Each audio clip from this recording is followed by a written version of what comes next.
Hey, how's it going?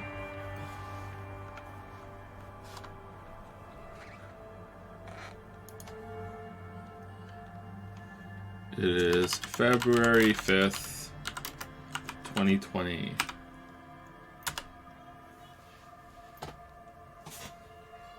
Alright. I'm trying to put like a text marker in the recording for streaming them together. Not streaming them together, rendering them together.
Alright, so I added a new thing for get rid of odd monocoins. So if your monocoin number is an odd amount, you can get rid of them one at a time.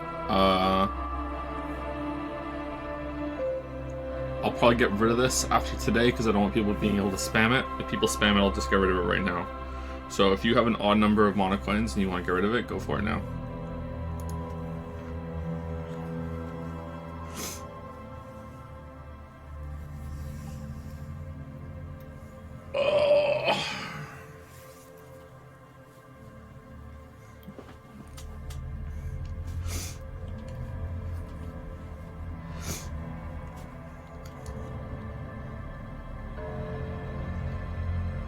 Well, this is the chat experience now. Yep.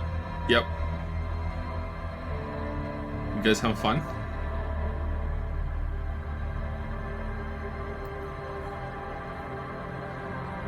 How do you even get an odd number? Probably by using the get rid of odd monocoins cash in.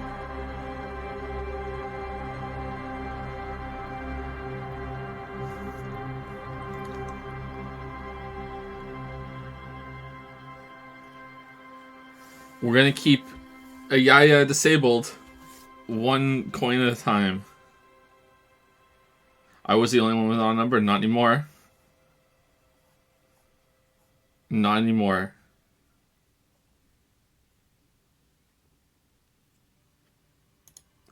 Alright, so let's up it to 101. So if you want to mess around with it, you gotta pay. There you go. 101 now. Good luck. Review request. Get rid of odd monocoins. Oh, damn, 88 of you did it. Okay, so someone said at the end of the stream yesterday that someone cashed in an enable a Yaya, but they didn't. There's nothing on my list. No one did an enable a Yaya cash in yesterday.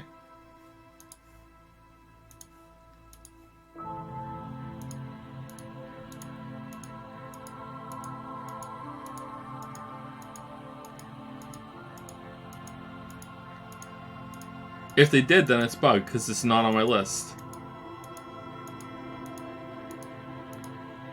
Like, as trolly as I am with this, with you know, with the AI thing, I wouldn't go this far. Like, if someone cashes in, they cash it in.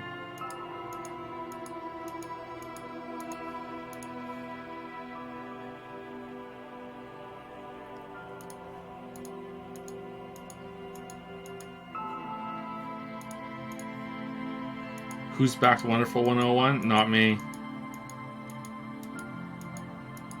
That game looks shit.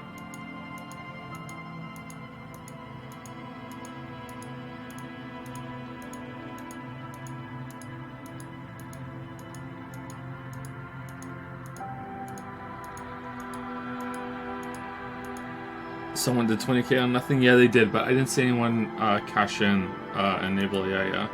Alright, so Dark Lashes has used a Make Me Dab, second dab in the West. So when Lily is here, we will do a dab.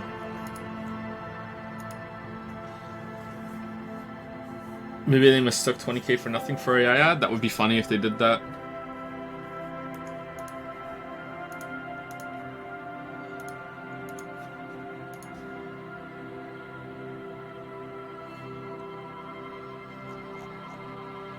How about a reward where you roll 2 6-sided dice and at the extreme of 1, 1, and 6, 6 you get to remove or add 1 million to a Yaya or maybe something smaller in between? That would be fun, but how would I prove it? Like, you guys would have to believe me that I would say them fairly, and I would, but like I feel like some of you would doubt.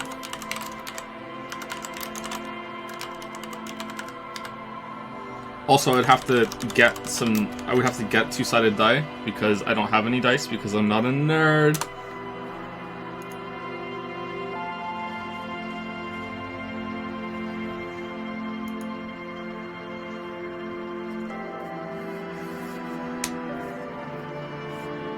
Online roll, yeah, but then I have to put something on the screen and like, what if one of you hacked it?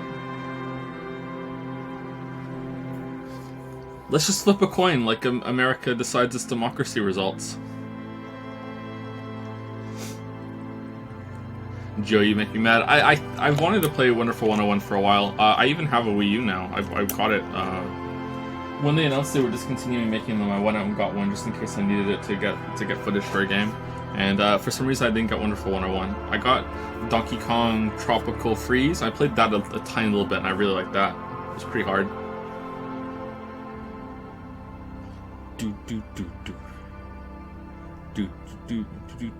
I think I only ever played what was the game on it? Mario? 3D World? I think I played 3D World. I think that was the only game I finished. I know, it's downstairs somewhere.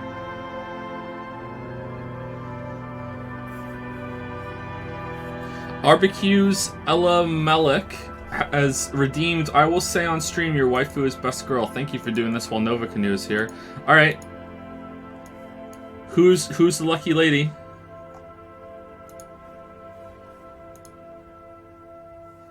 Geralt. And do you want best girl or best boy?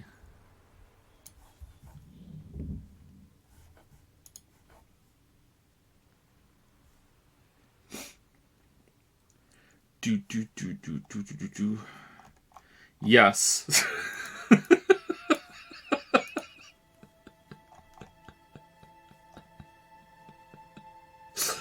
Okay.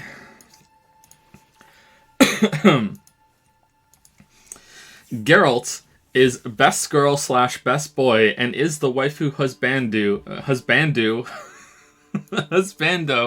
of Barbecues Alamelik. Congratulations.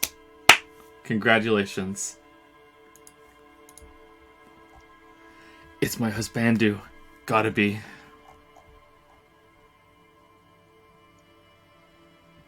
Hey, I'm mostly just a VOD boy and not here when you're live because I have to mod somewhere else. However, I want to express my respect towards you and your dedication to your Witcher project. Keep it up, but don't overwork yourself. Oh, okay, I thought this was going to like a punchline or something. Thank you, Crankenhouse. Thank you. Good luck with your modding. I think you say Mario because Mario brings you untethered amounts of joy and maybe craving cereal. I say Mario because that's how Mario fucking pronounces it. What's this Mario? It's a me, a Mario. Like, what? Joe, can you release the Witcher video on Thursday, Sunday? I can't watch it all days otherwise. It'll probably be released on Saturday.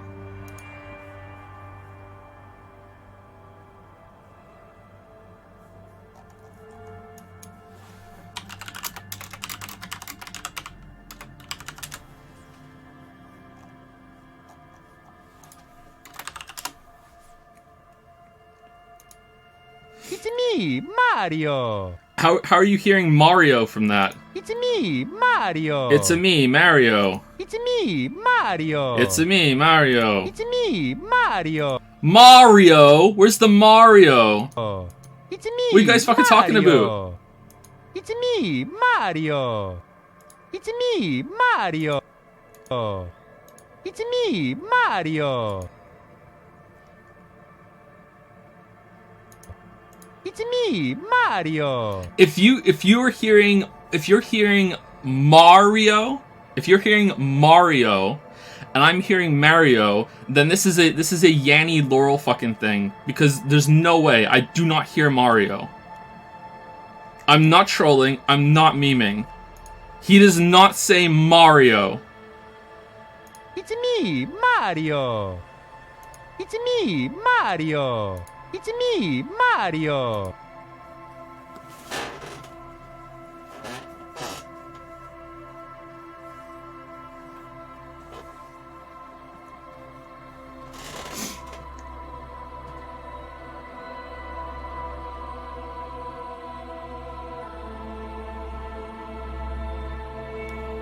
Americans in denial. Americans in denial. Do we need to watch that video together that I linked on Twitter?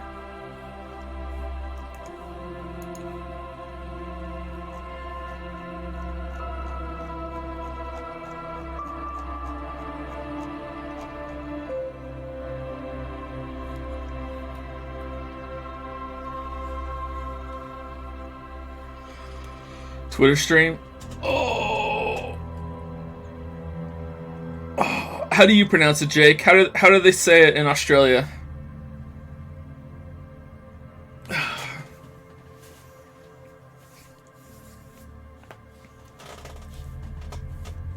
Oh, did you just casually announce earlier what your videos for this Saturday are? Or am I a retard?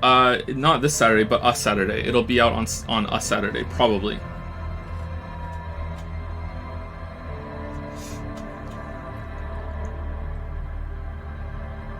He says it like you'd say... and then a bunch of Japanese, i.e. Mario in Japanese.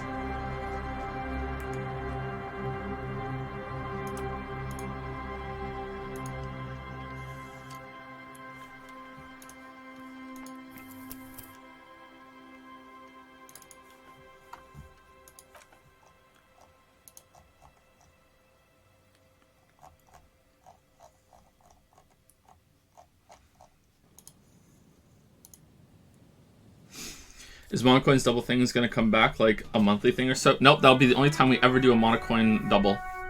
We're never doing another double Monocoin event ever. It looks like these dice roll commands are for Nightbot. The reward could probably use those. But then you guys could hack it. Weebs are really great hackers. Is the Witcher video release going to be a live premiere thing? No, I hate the live premiere things. We're not going to do a live premiere. The problem with the live premiere thing is that if we do a live premiere, anyone who misses the beginning can't start it from the beginning. And am I dead?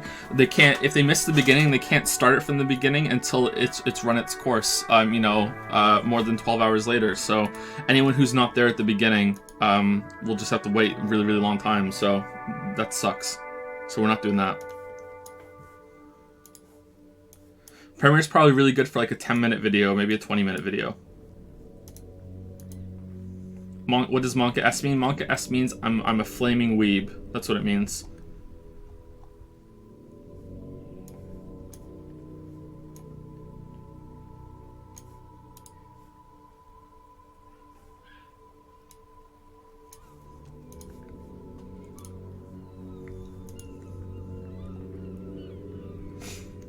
Wondrous fruits, yes. Did Jake say how he pronounces Mario?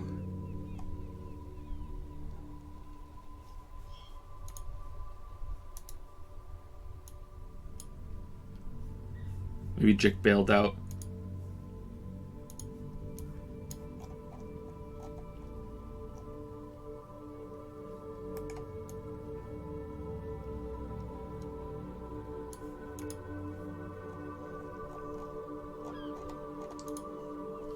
When I'm king, we're gonna go around and ask everyone in the world to say Mario's name. And if they say Mario, they get shot in the back of the head. And if they say Mario, then they're cool. They can keep going.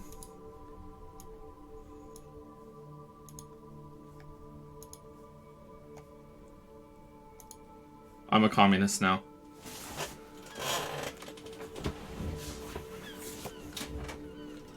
Damn, everyone will die, Joe? Nah, just everyone in America.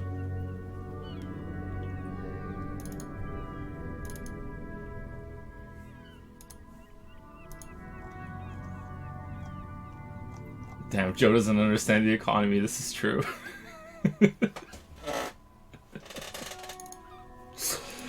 This is true.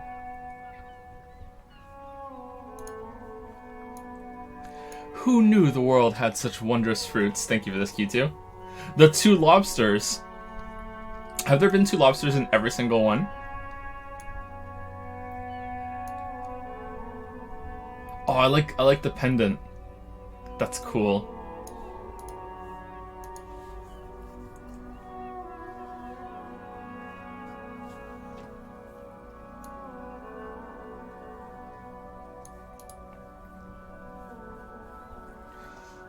But it's not Murio. I'm not even American. Who says Murio? No, who the fuck pronounces his name Murio?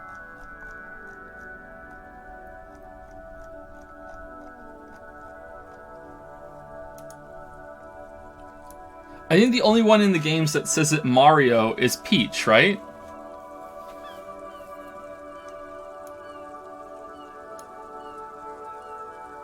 Thank you, Q2. I think if we're done tomorrow, this might be the second last one. Assuming you keep up the streak for the whole thing.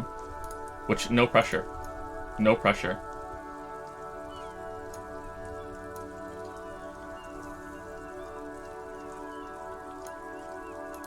Everyone does. Okay, let me guys tell you a story, okay? Let me guys tell you a story. It's a short story, so don't worry about it. All right. So, ever since Daddy Joe's been on the internet, kicking shit on the internet, all right? With almost without exception, although I haven't spoken about accents to many Americans in the past few years, all right? But when I was a teenager, early 20s, every single goddamn American person that I spoke to on AOL Instant Messenger, ICQ, MSN Messenger, back when that was a thing. Is that still a thing? I'm not sure. Every single one of them, like any American I found, I happened to speak to in Ultima Online, on fucking M-Player, on like Zone, when we used to play games on Zone. Every single person, when they found out that I was British, they would say, "Oh man, do you have an accent?" I'd be like, "Yeah." And then they would say, "Oh man, I wish I had an accent too." Americans don't realize that they have accents. They think that the way that they speak is the starting, where that's normal, and everyone else that deviates from it is like, "Whoa, what the fuck? Whoa, I wish I had an accent." You know, no, and it's really fucking dumb, because even within America, you guys have a lot of different accents. You know, like, it's really stupid. But yeah, everyone has an accent. There is no one on the world that does not have an accent. And I think this is the pit of the cause of the Mario thing. Even robots, exactly. Even robots. My mute aunt doesn't. She thinks in an accent.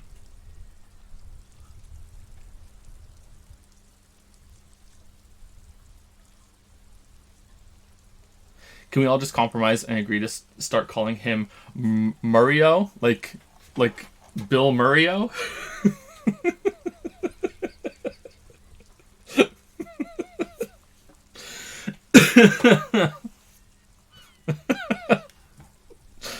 Bill Murio. Have you seen that video where Bostoners try to say Aaron earned an iron urn? I have seen that, yeah. It's pretty funny.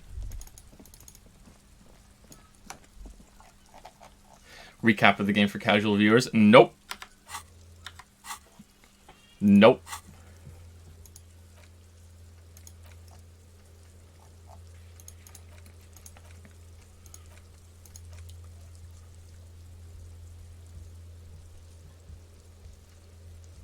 Check Boardwalk for bullet traces, check Island for bullet traces. Okay, so we can find Ruby. We need to go look for her in the village.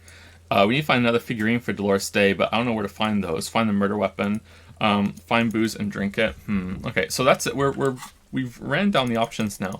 I think we want to go to Everard and get the quest for the thing, because I think that's probably the only way to get the gun, because we would have found an alternate way by now. But let's just get it, and we don't have to go along with it, I guess.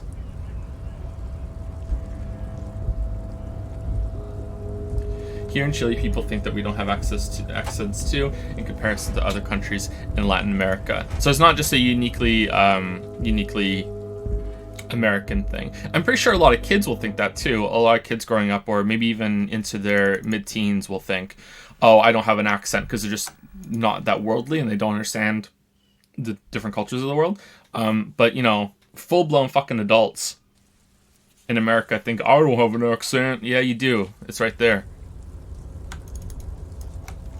Boardwalk is misleading, by the way. Yeah, I saw some people say that in chat yesterday.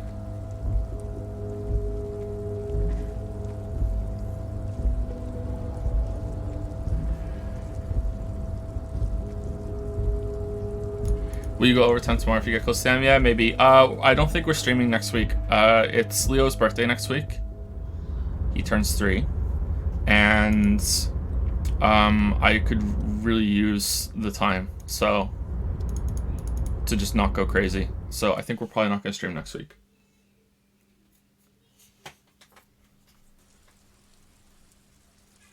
So hopefully we can get done. If we're nowhere close to being done tomorrow, we need another stream, then maybe we'll stream on Friday so I can take next week off.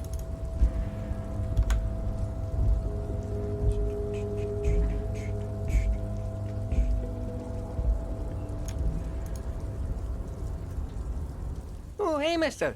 I'm not going to bother you with a long greeting. No stream sound fine. It means you don't go crazy. I'm down. I slept a lot yesterday. After the stream, I went downstairs for a little bit, and then I slept. I went to bed. Then I got up at around midnight, and I was up for a few hours, and then I went back to sleep again.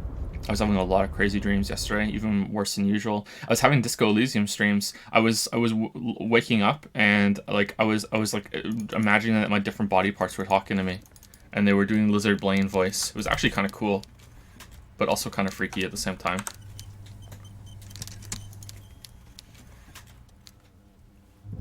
Mr. Dubois, every worker. He leans toward you, waiting for your to complete his sentence. Member of the board, is a living god, is an organ in the great state organism of war. Also looks just like me, for himself. And for his fellow man. That's right, Mr. Dubois. You're turning out to be quite the individualist there. So you had business with me? I've just finished investigating the local drug trade. I may have changed my mind about getting these signatures. I did it, Everett. I turned it off. What? The big man looks at you confused. The shady brew, you told me to make it even shadier. I didn't. It had alcohol in it. Now there's no alcohol. Did I? Well done then, Harry. I like not knowing about it, and I'm sure you made the right call. I spend the whole day delegating tasks, and it's a great relief to see people taking initiative. I don't even want to know what all of that means. Brew, shady alcohol, turned off. I'm going to let the world surprise me.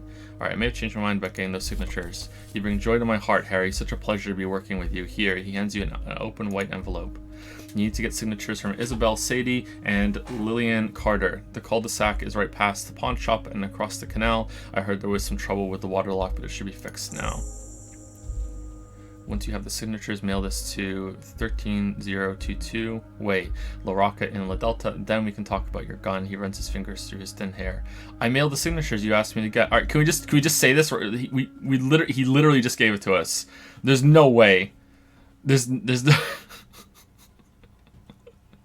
I finished investigating the local drug trade. Yes, your side investigation. Thank you. He adjusts his glasses. You've got some spirit clearing up phony drug accusations alongside this murder. I'll talk to the mayor and see if I can get you the key to the city, Harry. Let's talk real business. What's up? It says you need me. Do you need me yet, or can it wait? I mean... I was going to come up and bring you tea later, and I thought we were going to do it all in one shot. Well, you're here now. But I brought something upstairs. So. You're here now. Alright, dark flashes.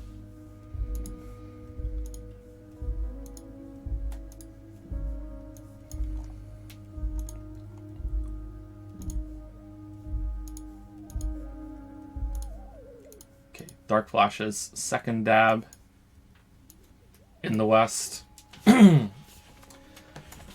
Okay, should I go this way or that way? Maybe away from the monitor. Away from the monitor? Okay. Just in case you over dab. Alright. Well, I always over dab. I know, but what if you knock it over and then the stream's Hardcore. over? Alright, here we go. Yuck! I just dabbed. He just dabbed. Do you know what came to mind immediately? That Friends episode where Phoebe catches Chandler and Monica having sex. Mm-hmm. And she starts going, my eyes, my eyes. Oh, okay. Yeah. That's what I wanted to say. Well, glad to be of service. Mm. Do you want to Shivabra Weeb has the best girl. Shivabra Weeb. Who's the lucky lady?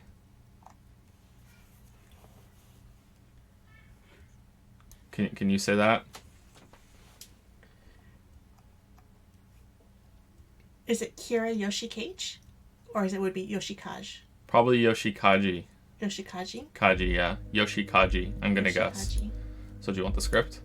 Yes. Okay, so the waifu's name is Best Girl and is the waifu of the person who handed it in. Alright? Okay, so... Yeah, they're over here. Kira Yoshikaji is Best Girl and is the waifu of... hold on. Shvabra Weeb. There you go. There you go. Yoshi Cage sounds like a Mortal Kombat character. Well, Kira sounds so, Normal? Western, I guess, like, compared to Yoshikage. Or Yoshikaji. I said it wrong again.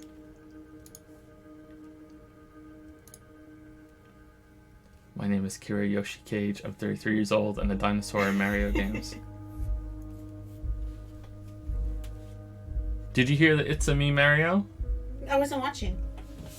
The Americans are back at it again, trying to change how things are pronounced. So, what are they? They're saying it Mario? They think he says, "It's a me, Mario," when it's not. He says, "It's a me, Mario." That's what he says. It's clear as fucking day. But they think they say, "It's a me, Mario." And then I got into the thing about how a bunch of Americans don't think they have accents. That's true too. Yeah. I always love when I see that they're asking, "Oh, you have such a great accent." Well, I don't have an accent. Yeah. Everyone has an I accent. don't have an accent. Yeah, that's fun. All right, I'll see you on a break. Good luck. Actually, Revachol doesn't have a mayor. He refuses to discuss it further. It's probably just a small nuisance to him. Not even a speck of anger in his voice. That's that then. Alright. We can't lie about the signatures we just got here. Hey Joe, how about trying some MMOs till the full stream is back? Just a quick look at what happens in that genre. I think you would like Vindicus. I don't think so. I think that playing MMOs on stream would be pretty bad. There are some MMOs I'd like to check out, but on stream, I'm not sure. I think it'd be kind of boring.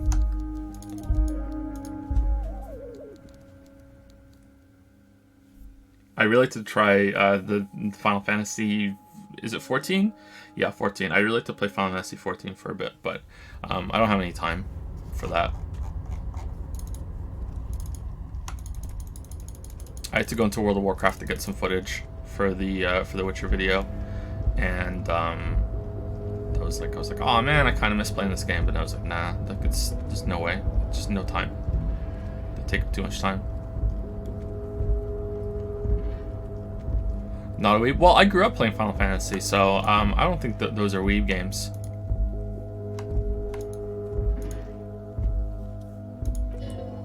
But the fact that they have, generally speaking, it would be dishonorable to take it, but then it looks like a military uniform. Wearing it is very honorable, so a conflict of honor is up to you. Take the uniform.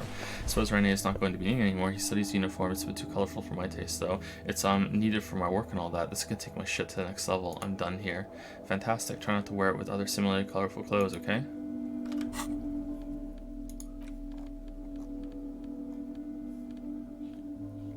Revacholian nationhood. Oh man, look at that. Alright. We'll put something even more colorful on.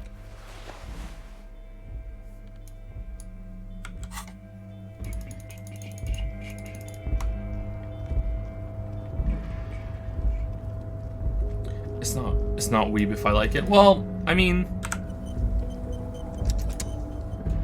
I guess it still is kind of weeby, but eh. I was a kid, so I can just, say I didn't know what I was into.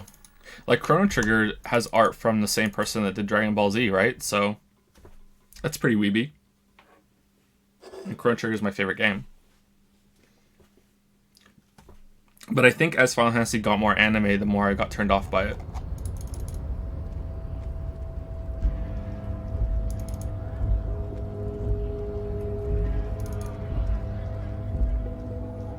But I like that Final Fantasy 14 has a lot of references to the past ones. Like, you can get magic armor from Final Fantasy 6 in it. It even plays Terra's theme. That's cool, I like that. Do, do, do, do, do. Do, do, do, do.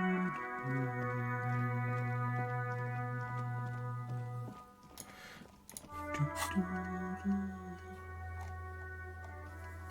So, looking at the traps isn't on our quests? That's weird.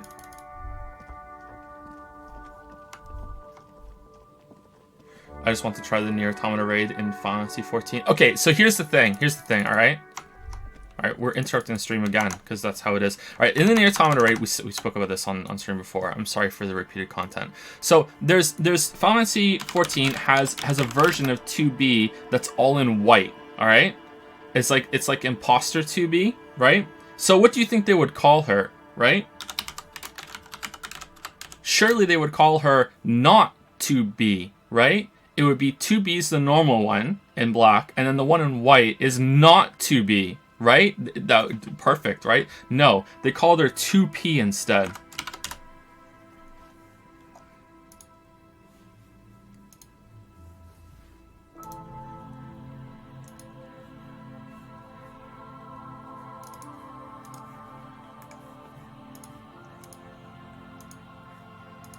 I'm mad.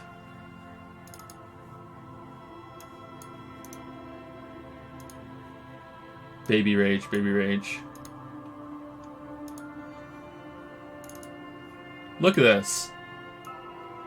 How is this not 2B, right? Come on. 2P? Fuck off.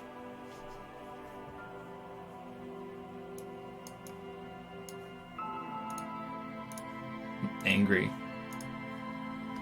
I'm angry. Never played Final Fantasy game before, but I'm really liking 15, likely because no turn-based combat and it's an open-world driving game. I like to play Final Fantasy 15. Maybe we'll do that on stream at some point.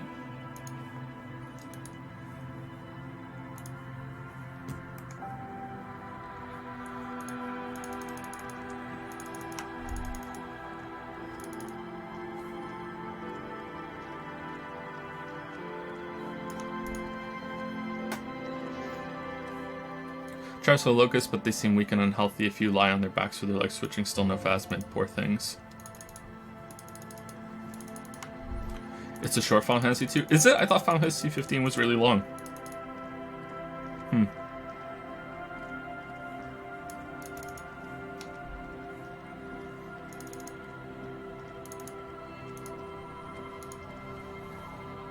Aye, the sea's gonna calm down soon. I can feel it.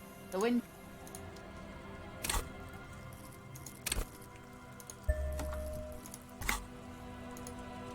Aye, the sea's gonna calm down soon. I can feel it.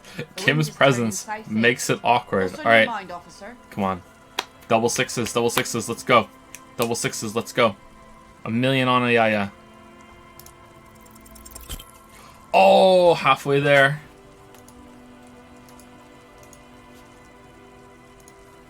Halfway there.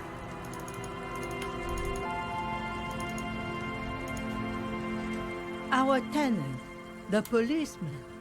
I hope the waves don't keep you up at night. What can I help you with? Have you seen a red-haired woman named Ruby around the coast? Nay, I haven't seen anyone lately. Okay, but do you know who I'm talking about? Oh well, let's know if that changes. We're looking for a fugitive. Do you know who I'm talking about? This is my little Cinderblock town. She nods with a wrinkled smile. I know what goes on around here. She's being evasive. She knows something. There was a murder in Martinez. He points east. She might be a suspect. We would appreciate your help. Would you now? She turns to him. I know how this world works, and it doesn't work when people tell on each other.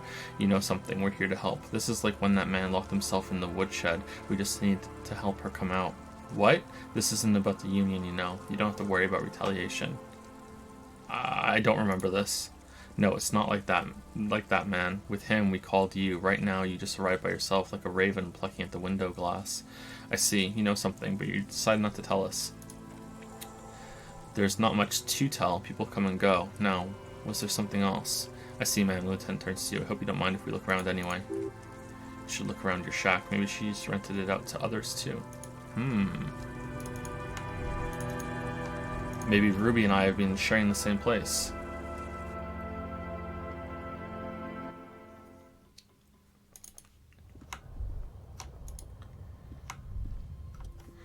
As you look the floorboards in this corner of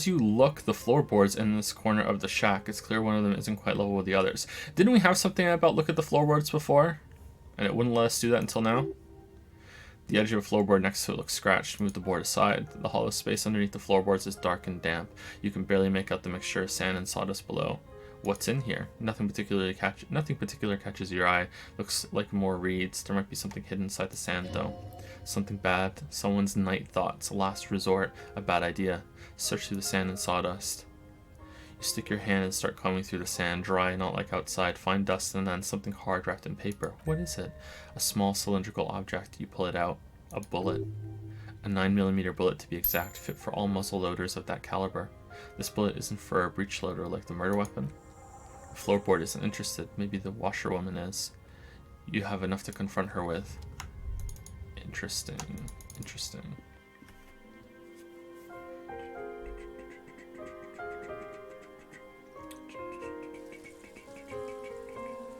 Shivers challenging success under the floorboards. Under the table.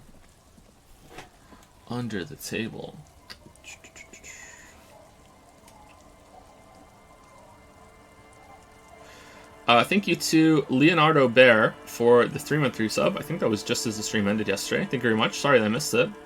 Thank you, ResX Splinter, for the new sub with Prime. Welcome to Prime Time. Or if it was when the stream was down, thank you for the resub. Shababra Weeb has resubscribed for 11 months with the message Meme School. That sounds like a nightmare. Thank you very much for the 11-month resub, Weeb. Firebug 170 has resubscribed for 6 months with 2 bucket. I love 2B, man. I thought I would have gotten over it by now, but no. Still number 1. Will she ever be toppled? I don't know, chat. I don't know. Thank you, Mario, for the 3-month resub. Forgot to stop the subscription. Whoops, Monkas.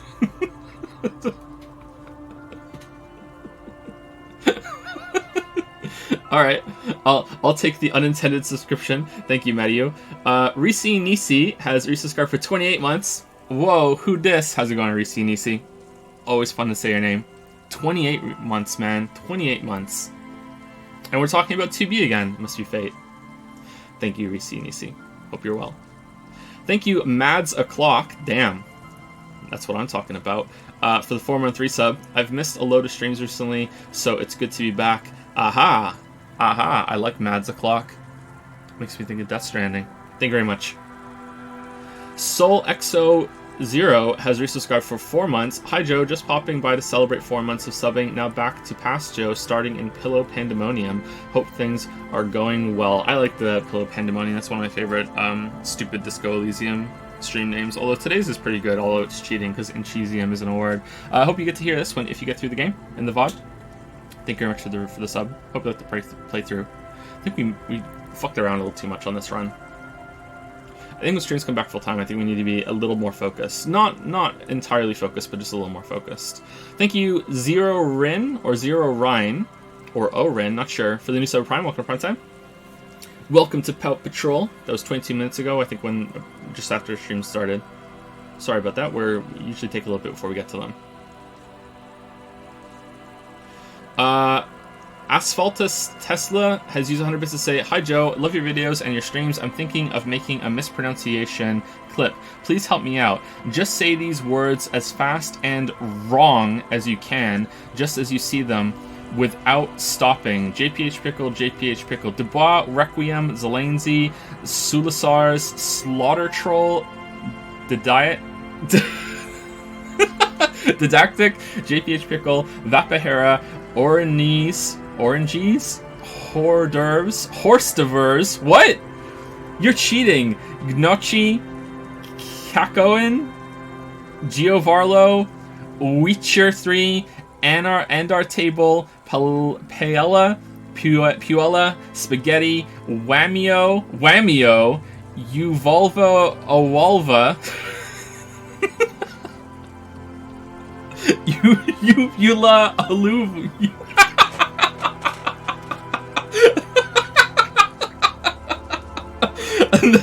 A novel and a yaya. Okay, there you go. That was cheating. That was not fair. Thank you, Dark Flashes, for some bits. You have made my day today, as it was terrible. Thank you. You're very welcome, Dark Flashes. I hope you enjoyed the tab. The dab, sorry. Zorgrox used 150 bits to make me want to kill myself again. My name is Yoshikaze Kira. I'm 33 years old. My... What? Hawoos? My Hawoos is in the northeastern section of Maui, where all the villas are, and I am not married. I work as an employee for the Kamiyu department stores, and I get home every day by 8 p.m. at the latest. I don't smoke, but I occasionally drink. I'm in bed by 11 p.m. and make sure I get 8 hours of sleep. I added that one myself. There was no W there. I did that myself. No matter what. Who the fuck is Yoshikaze Kira?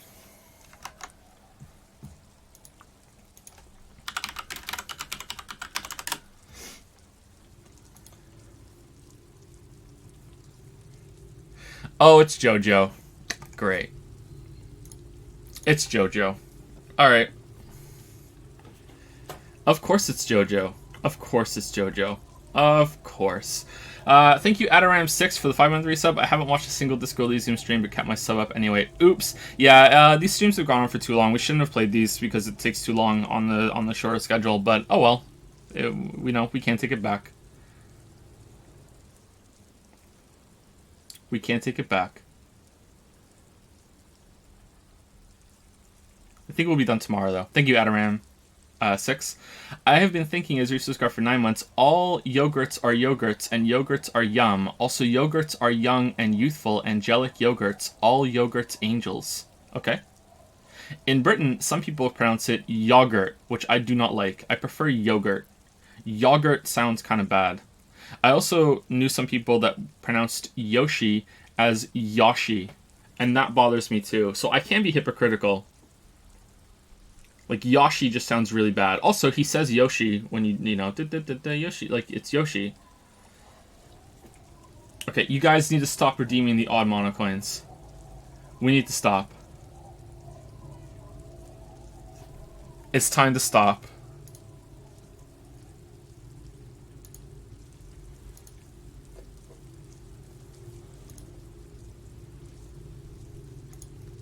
Okay, I'm making it 1,001. Like the amount of glitches in Fallout 76. There you go. Now it's 1,001.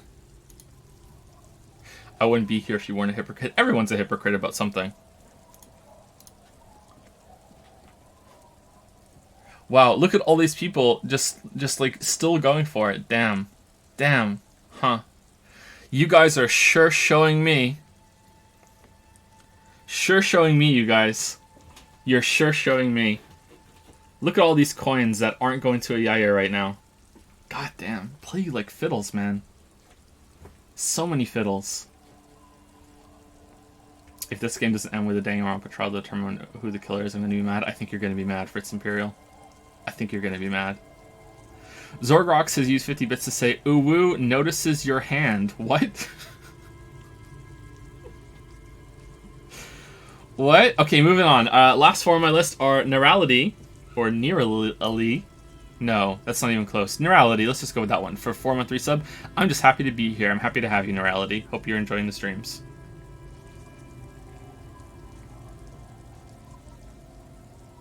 What's this Kira thing? Reese Polar has used 200 bits to say fuck Top Lolly. It wasn't Top Lolly! It wasn't Top... It was Zorgrox. Why still fuck Top Lolly? It wasn't. Poor Top Lolly. But still, fuck Top Lolly.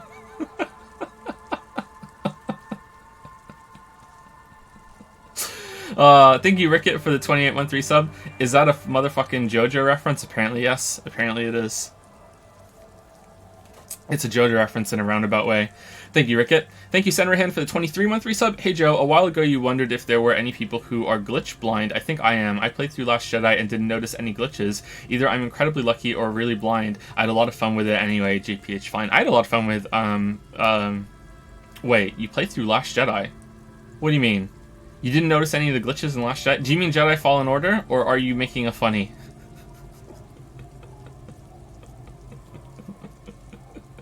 I'm going to assume that you mean Fallen Order. I had a lot of fun with Fallen Order, too. That was probably, in terms of fun factor, I think that was the most fun game I played last year. That came out last year. Like, that was so much fun.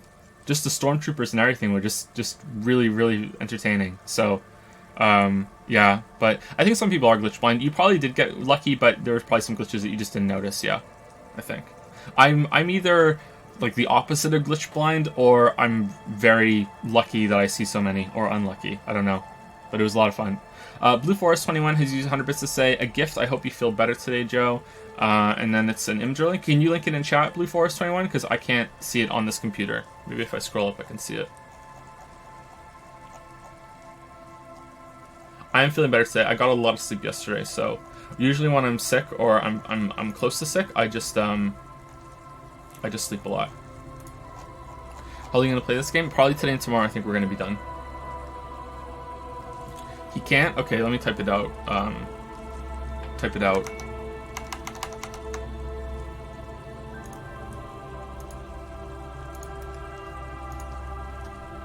And while I do that, thank you, Ick Hugo, for the 3-month resub. Ever thought about making a video on a movie? I don't think I want to do that. I almost made a video on the Netflix series, The Haunting of Hill House, and I still might. We'll see. But I don't know. Like, I already have enough games to make videos on. Like, I'll never run out of content to make. So, so I don't know. I would have to have like something really important to say.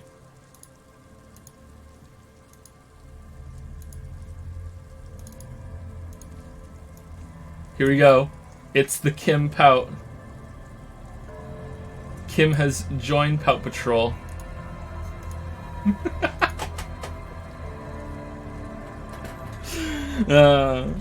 What about the Witcher Netflix series? Well, I talk about that a little bit in the Witcher video, but not a lot. Pout Patrol. The eyes are perfect.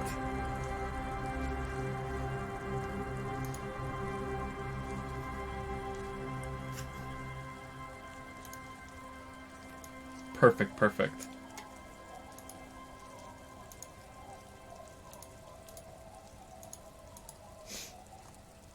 Did you enjoy Haunting at Hill House? Yeah, I did. I thought it was pretty good. I didn't like the ending, but I enjoyed it, yeah. Okay, so do we want to... Let's talk to the washer lady. Our tenant, the policeman. I hope the waves don't keep you up at night. Why was there a bullet under the floorboards of your shack? God damn that girl, she murmurs softly. And without anger, a long and harsh life has taught her not to buckle under pressure. A bullet? The lieutenant turns to you and gives you a little nod. Then turns to the washerwoman. You didn't put it there, did you? She did. Gone and hid things in there. She shakes her head. She's usually a good tenant, and not a stupid one either. You rented the room to her? The old woman sits in silence, her hands moving into the water bucket. Some water sloshes over the edge. Slowly she speaks, wringing out a rag. Yes, I let my room to that Ruby girl. As I've done before when she's been in trouble or just looking for solitude. I've made it clear we welcome all kinds of people here. When was this? She came last Friday, left on Monday in a hurry. Her wrinkled hand needs a blue rag in the water. What has she gotten herself into, that girl? That's for the police to find out. Lieutenant takes out his familiar blue notebook. Right then, please answer each question to the best of your ability. I'm sure we have a few. You said she left on Monday. Yes, early with the dogs, around 8 o'clock, I think. Dogs. She probably heard Lieutenant's Kanema drive by and it woke her up, just like it did you.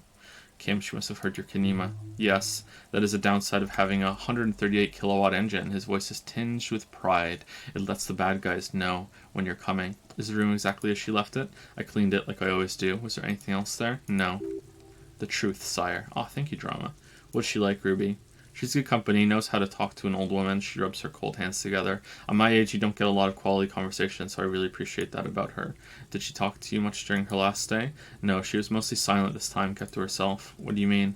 She tried not to let it show, but I could tell she hadn't come to fish. Usually she likes to cast a few lines, but this time she mostly stayed in her room. Why do you think she left the bullet there? How would I know? She's a gruff one, but not violent. She doesn't go around toting a gun. She looks back towards her shack, thinking. You can ask her about your hunch that it was a desperate measure. See if she thinks Ruby fits the bill. I have a possible explanation in my mind. Aye, do tell. A seagull flies overhead, obviously a bad omen. It's an exit plan. Exit from what? Her life, the world. This, spread your hands, her life. Lieutenant stops writing for a moment. He looks at you, then at the old woman. She tilts her head to the side, looking up at you, deep in thought. Then she makes up her mind. No, she's a fighter. She really believes that. I heard she was a heavy drinker with anger issues. You ever witness that kind of behavior? Nothing of the sort. She shakes her head. Sure, she was no stranger to the bottle. She fit in that way, but I only knew her to have a beer on the beach while watching the sunset. She isn't what you call a drunk, even offered me some from time to time, said it was part of the camioneer life? I'm saying that wrong, but I never saw her lose control of herself the way some people do. Did she have any technical equipment with her, like radio stuff? Not that I know of, though she was into nice music. She once showed me a few mixtape milieus she made. She brushes her forehead with the back of her head. Water drips to the ground. Although I guess she was pretty handy with the mechanical and technical stuff, even fixed the heater in the shack. You should be thankful for that. Where'd she go? I don't know, further up the coast. She tried to leave quietly, but the hinges on that door screeched like a cat in heat. Woke me up. I heard her rushing in those heavy boots, heading up north. It's a peninsula. She might be trapped. After a moment of silence, she says, You'll never find her, you know. Her tone is without malice. She knows the coast like the back of her hand. You only just arrived. Maybe she's in that door we can't open, and the reason you can't open it is because of the plot. I wouldn't worry about that, man. We're persistent. Further up the coast we go, then. That place is huge. She's a needle in a haystack. Wipe your brow. Man, I was really hoping she'd be hiding in this village.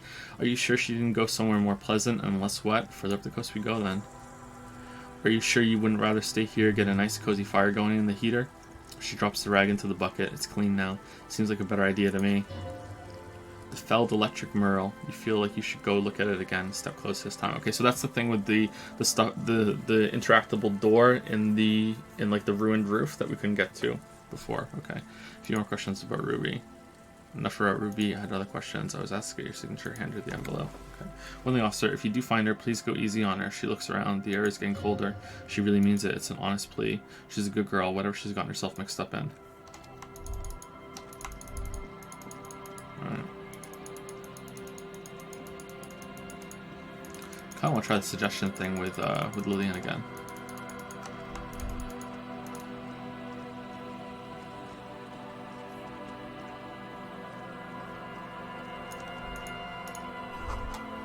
There's a slit in the concrete here. A sewer? The light vanishes inside the concrete slit. The structure goes deep under the earth. Yell ho into the slit. What's in there? Maybe it's just a storm train for the sewer. Yell ho into the slit. There's no echo and no answer. Kim, any idea what's down there? No idea. He takes his glasses off to polish. Could be connected to one of the buildings around here. Think we might find Ruby down there?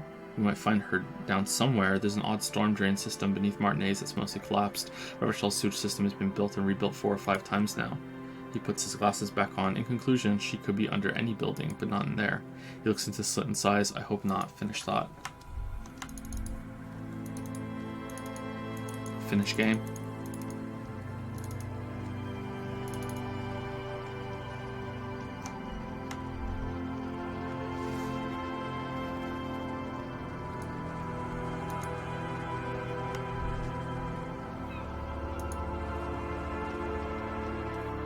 Few locusts trudge along the wall of the trap. The rest are piled in a heap in the corner, dead. No phasmid anywhere. Poor things.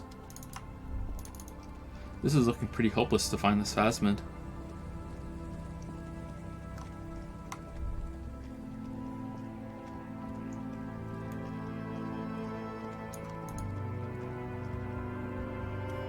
Trap is filled with dead and dying locusts. Most of them aren't moving anymore. You still can't see a phasmid anywhere. Poor things.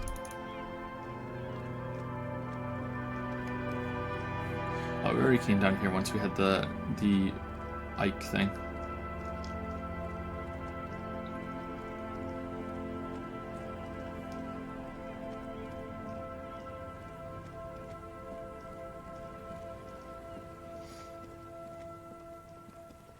Maybe we should try getting our gun first before we go up there. Can we read the thing that he gave us first? White envelope with stamp attached to the upper right corner. Hand to you by Everclear. Interact. Try to find a loophole and deal. Oh, why didn't you guys tell me we could read it? What the fuck? Jesus, chat. You take the legal documents out of the envelope, a 12 to 40 month construction period, and the zoning plan in the addendum. Look at the zoning plan. The youth center cuts into the ocean like the bow of some great modern ship. Apparently it's going to cover most, if not all, of the street and the square between the existing houses. It's 3 stories tall. It's going to be awfully close to the already existing buildings, almost wall to wall, practically integrating them into the youth center. This is either ominous or a cool architectural choice, hard to say. My money's on cool, like a cubic pyrite. Kim, what do you think of this? I'm no property lawyer, but it looks fine. The lieutenant replies, slipping through the documents. I like the print size. They're not selling or leasing anything. It's not a perfect solution, but he shrugs. How else are you going to build something? It's always inconvenient to build things, and citizens inevitably have disagreements over such construction projects, but there's no other way. Try to find a loophole in the deal. There is no loophole. The simple truth is the current residents are going to lose their street access, and for the next 12 to 40 months, their lives will be dominated by constant construction noise right next door. Wait, what are the ramifications of this? Once the construction starts, it'll probably take a few months, a year maybe, and even the most stubborn occupants to get tired. To get tired? Oh, okay, I see.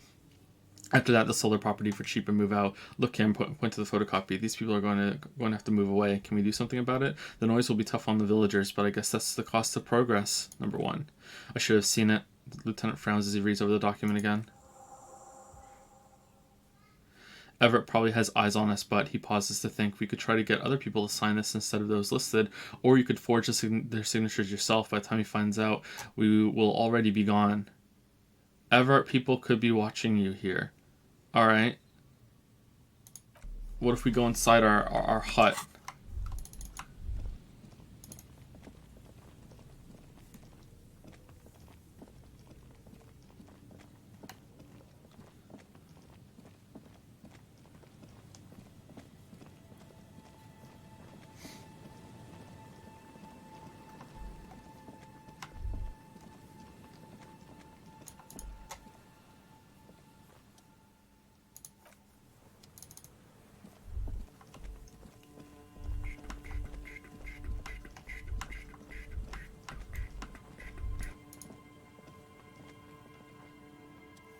Just dead and dying locusts and the slow swaying of surrounding reeds. Poor things. Alright, so that's it done? There's no... You can't find the phasmid? Huh.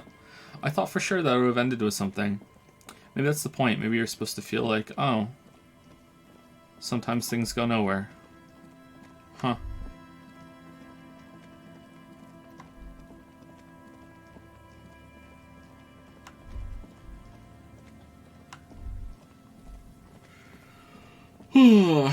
Thank you to Phantom Yeet for the 8-month resub with the message Yeet. 8 months in the Yeet fleet, of course. Yote right back at you. Thank you Astral Solinia for the 2-month resub with JPH Pickle. Glad you like the pickle emote. Astral Solinia, thank you very much. And thank you Rallyguan123 for the new sub with Prime. Welcome to Prime Time. Welcome to Pelt Patrol. Welcome. Thank you, Rallyguan. Alright, can we use it in here? There's no way Everett's people are in here, right? What? How are Everett's people watching us in the church?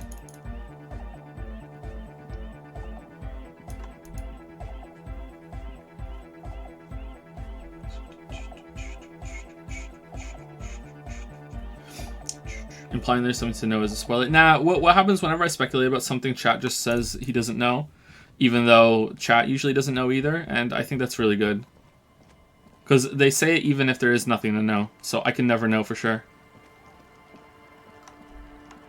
But pointing out that he doesn't know in this instance implies that there is something to know and is different from the other he doesn't knows is making me know. Unless that is also part of the he doesn't know meme.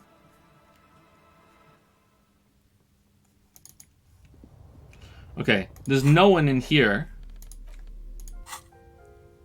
Okay, 58%, red check. Well, if we fuck it up, there's no trying again. Like, it's done, we have to live with it. Alright, 58%. Interfacing, right? I think that's the only interfacing we have, right? Those gloves? How many times have we gone through this?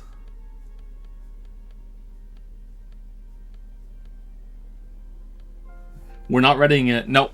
Nope. Nope. We are going to save it in case we die, but no, we're not redditing it. Pinball coat is interfacing? Where's the pinball coat? No, it's hand-eye coordination. That should help. But it doesn't.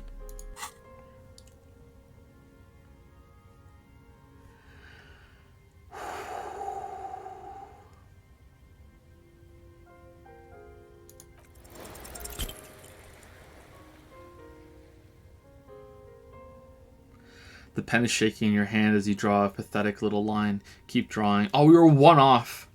Keep drawing. What have I done? Keep drawing. The line gets even shakier and starts to curve toward the bottom of the page. Have I ruined the document? No, it's just a line. Forgery obviously isn't your strong suit. Sorry for suggesting it. If you get someone to actually sign this, it should be fine. Aw, man.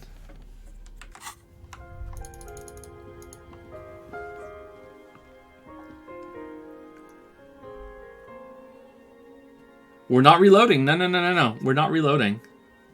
That's it.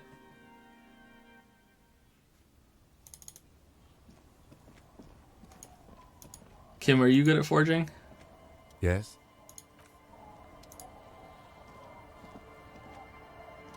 Our tenant, the policeman. I hope the waves don't keep you up at night. What can I help you with? I was asked to get your signature. Hand her the envelope. What's this about? She takes out the documents and squints her eyes. Come now, I can't read all this scribble. Tell me what it says. Everett wants to turn part of the village into a little youth center. It's just a real estate deal, nothing ominous. Actually, never mind, I won't bother you with this. Everett wants to turn part of the village into a little youth center, huh? Ha! She lifts the paper very close to her face and studies it intently. I might be half blind, but it looks like part of the village is going to be a street. The best part. The part we need to get out of our houses. Have you asked Lillian about this? I won't even consider signing until I know she's on board. She hands the envelope back. Well, Lillian might like it because she has kids, right? So maybe this isn't such a bad thing. But I don't really trust Everett, to be honest.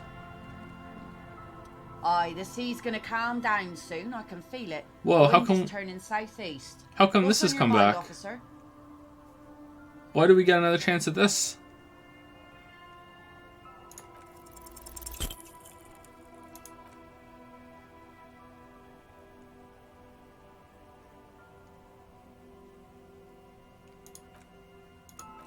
Why am I being Joe ... dotted?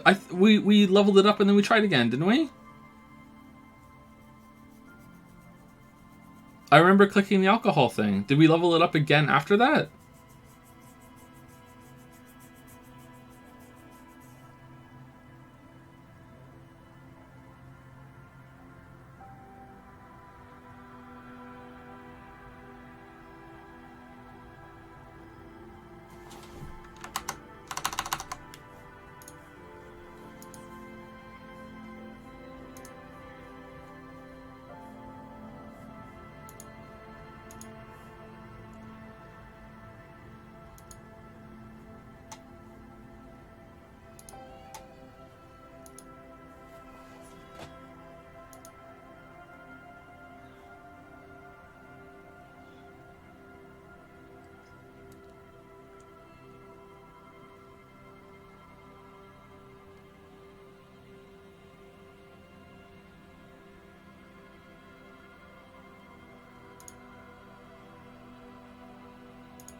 If only there's a video. Yeah, that's what I'm doing. I'm checking the blood.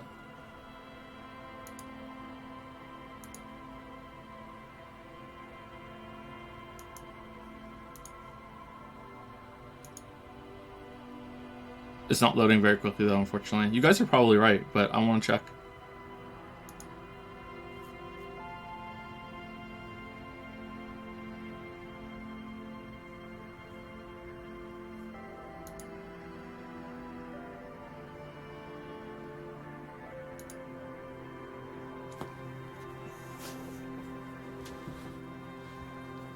Okay, we ran up to her, and we clicked on her, and it was locked.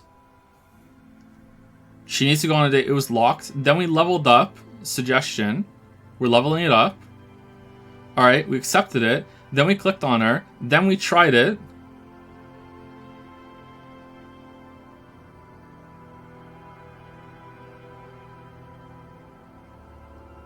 Apparently I stopped talking for a bit. Alright.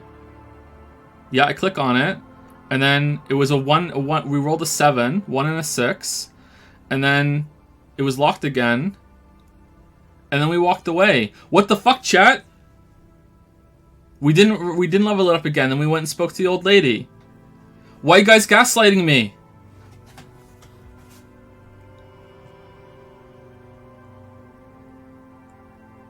Fucking told hard. Knights of the Told Republic.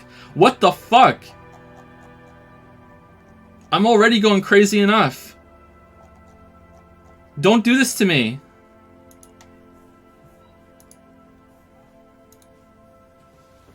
I was asked to get your signature. Hand her Everett's envelope. Were you? Her eyes dart back and forth on the paper. This says, by signing I agree to living with construction noise. What exactly is the union building? Everett's planning to turn some of the village into a youth center. What a nice idea. I wouldn't have thought that. Her voice trails off. She sounds incredulous about the niceness of the idea. Thought what exactly? That Everett and the union have nice plans for anything. I thought they only cared about themselves. She shakes her head. Well, I guess union members have children too, and those members have a vote when electing the head of the local chapter. Here, use my pen. Give her your pen. He has a pen and everything. She takes it from you, a doubtful look in her eyes, clicks it, and places the tip on the paper. She gives the document one more look, then shakes her head, signs it, and hands it back to you. Here you go. Wait, why did you sign it? I shouldn't have? I looked at the document and said, no, you shouldn't have it. No. No, it's a youth center. Why shouldn't you? I mean, it's Everett, so it's probably a mistake. Probably, she smiles, but it is a youth center, and I have children. Got to give them something else to do. They're cute and small now, but they're growing up fast. I had my first drink when I was 11 because I was so bored. Anyhow, you also need Isabel's signature. If it's a bad idea, she won't sign. You'll find she's a tougher nut to crack than me. Sound logic, division of labor. She leaves the skepticism to the skeptic. Oh man, we get to try again. Reassured her about signed documents. Eventually, we have to get a 6-6, right? It's just math.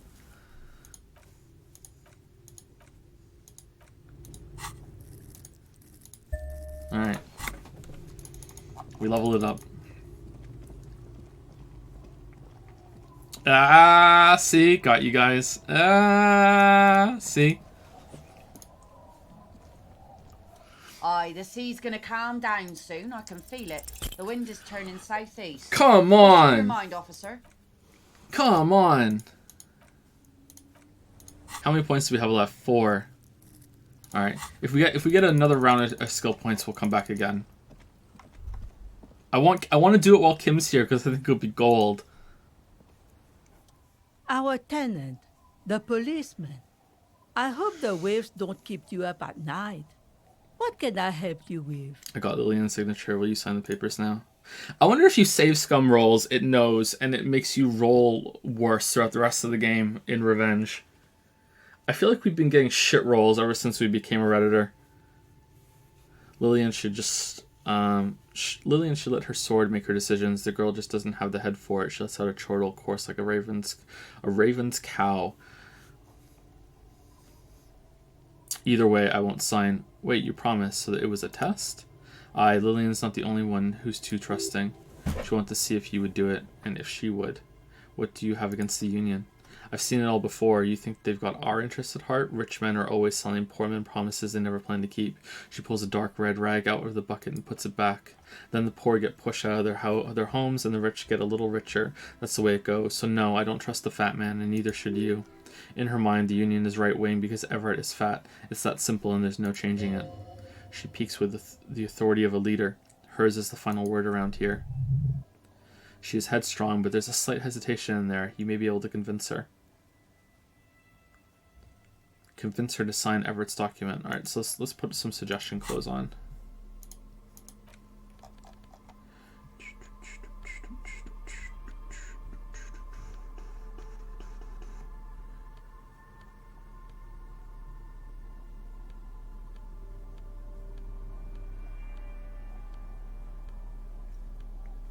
Do we even have any? Oh, there we go. Put our nice blue coat on.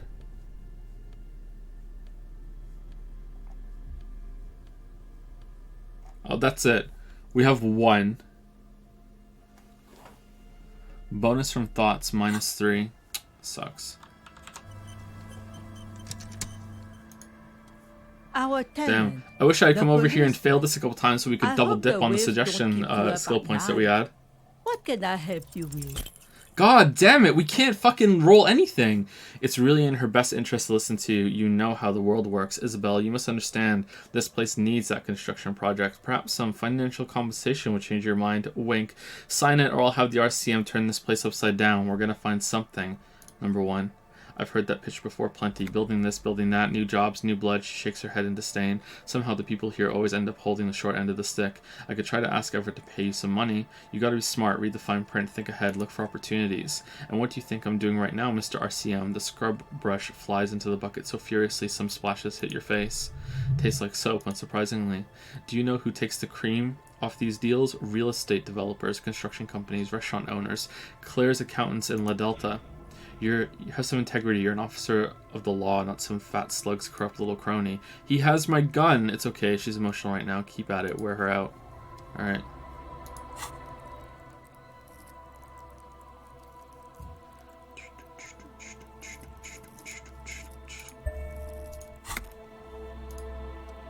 Our tenant. 72. The policeman. I hope the waves don't keep you up at night. What can I help you with?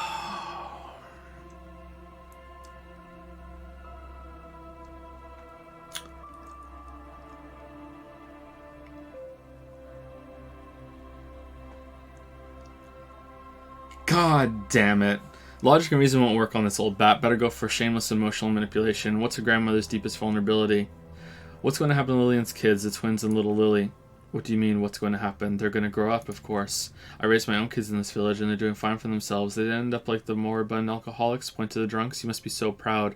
Are they here now?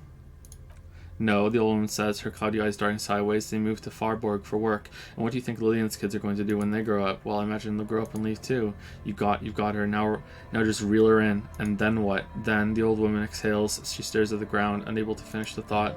Wait, let her come to itself. Look, this village isn't what it used to be. It's a dilapidated shithole. Say nothing.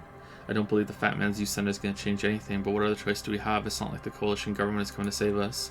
I won't be around much longer anyway, not with the dampness in my bones. She looks at her knees. If they want to take a chance, who am I to stop them? You've got to put the kids first. Nod.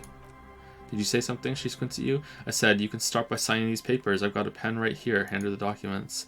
Reluctantly, she takes the pen from your hand, scribbles her name on the line, and hands everything back to you. See that you didn't just get us all screwed. I might be half blind, but I have a good memory for treachery. Lieutenant gives you a look and sighs. Let's go mail it. He's not dissatisfied with you, but with himself. About the document you signed, Everett plans to muscle you out with construction noise. Heh, not a muscle moves in the wrinkled face. I'd like to see him try. If anything, I am going to muscle him out with construction noise. What does that even mean? That doesn't make a whole lot of sense. Yeah, exactly. She doesn't seem surprised by this sudden twist. Get out of here, trying to ruin my day. She raises her bony finger, and that you send her better be a good one, or you'll have trouble from me. Trouble how? I wield an army of drunks. A clever smile passes her face. Do not underestimate the effect of such a force if it's pointed in the right direction. Okay, can I still sleep in the shack, though? Can I still sleep in the shack?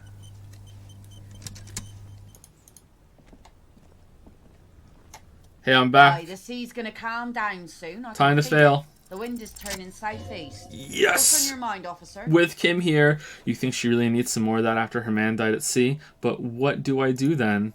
What if I told you it is actually possible to go on a date sober? I'm listening. Get out of here with your crazy fringe theories. What you're suggesting is highly experimental, possibly dangerous. I'm listening. Before recorded history, men and women were able to do simple, very primitive things together sober. Acknowledge the situation and keep it basic. I'm a drunk, don't know if you've noticed, so I usually ask people to drink with me. I have, and I don't really. She hesitates. You just want to go for a walk. What kind of a monster doesn't want to go for a walk? Walks are innocent. This time, though, imitate drum roll. I thought I'd ask you for a walk. Just a walk? She feigns extreme surprise. I don't know, officer. I would not have taken you for an innocent perambulator. Perambulator? Am I saying that right? I am. Why? That's why you should definitely agree. Is that a yes, ma'am? Is the walk happening? Please, please come to a sober walk with me. Number 2. She's thinking, eyes mapping your rugged features. Where would this walk take us, officer? Nothing creepy, strange, or out there. Keep it airy and simple. There's a nice view on the beach I found. Point northwest. Land's End. Officer. Lieutenant has discreetly taken a few steps back. Though we had a walk of our own in mind, one that results in a solved murder investigation. Oh no, you come with us. Seriously, insist. She smiles at the lieutenant, turns back to you. Nice! You need to understand that nothing's going to happen. We're just walking, that's it, understood? Having the lieutenant along is a fail-safe measure against any possible funny business. Alright, it's a date, sort of. Smile and nod. It's going to be weird with the 3 of us, let's just drop it. Alright, it's a date, sort of. Let's call it a walk. The lieutenant adjusts his glasses and looks at you apologetically. I will join you if the man insists. I'm really sorry. I do, yes. A stroll on the beach sounds nice, doesn't it? She nods. Alright, I'll see the kids haven't killed each other and we'll meet at Land's End in 15 minutes. Alright, how about Lillian? You know what, Lillian? Just me and Kim are gonna go. She doesn't wait for an answer. You better get ready.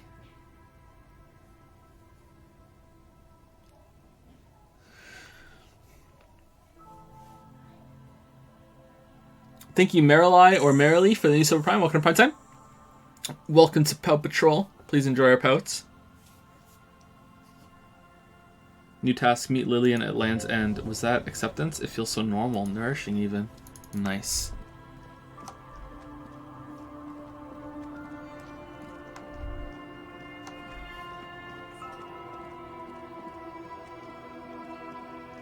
It's up here, right? I think it said northwest.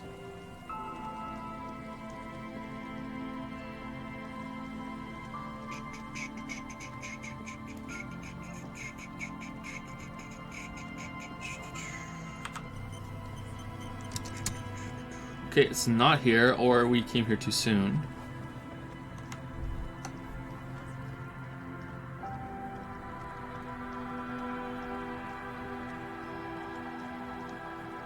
Actually, because it's isometric, is this north, or is that north? Is this north, east, south, west like that, or is it north, east, southwest? Huh. Philosophical question.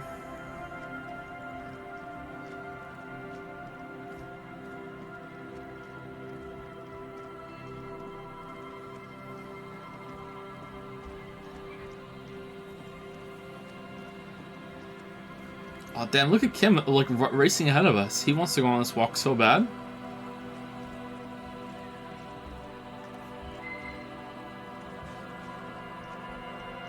Alright, she's here.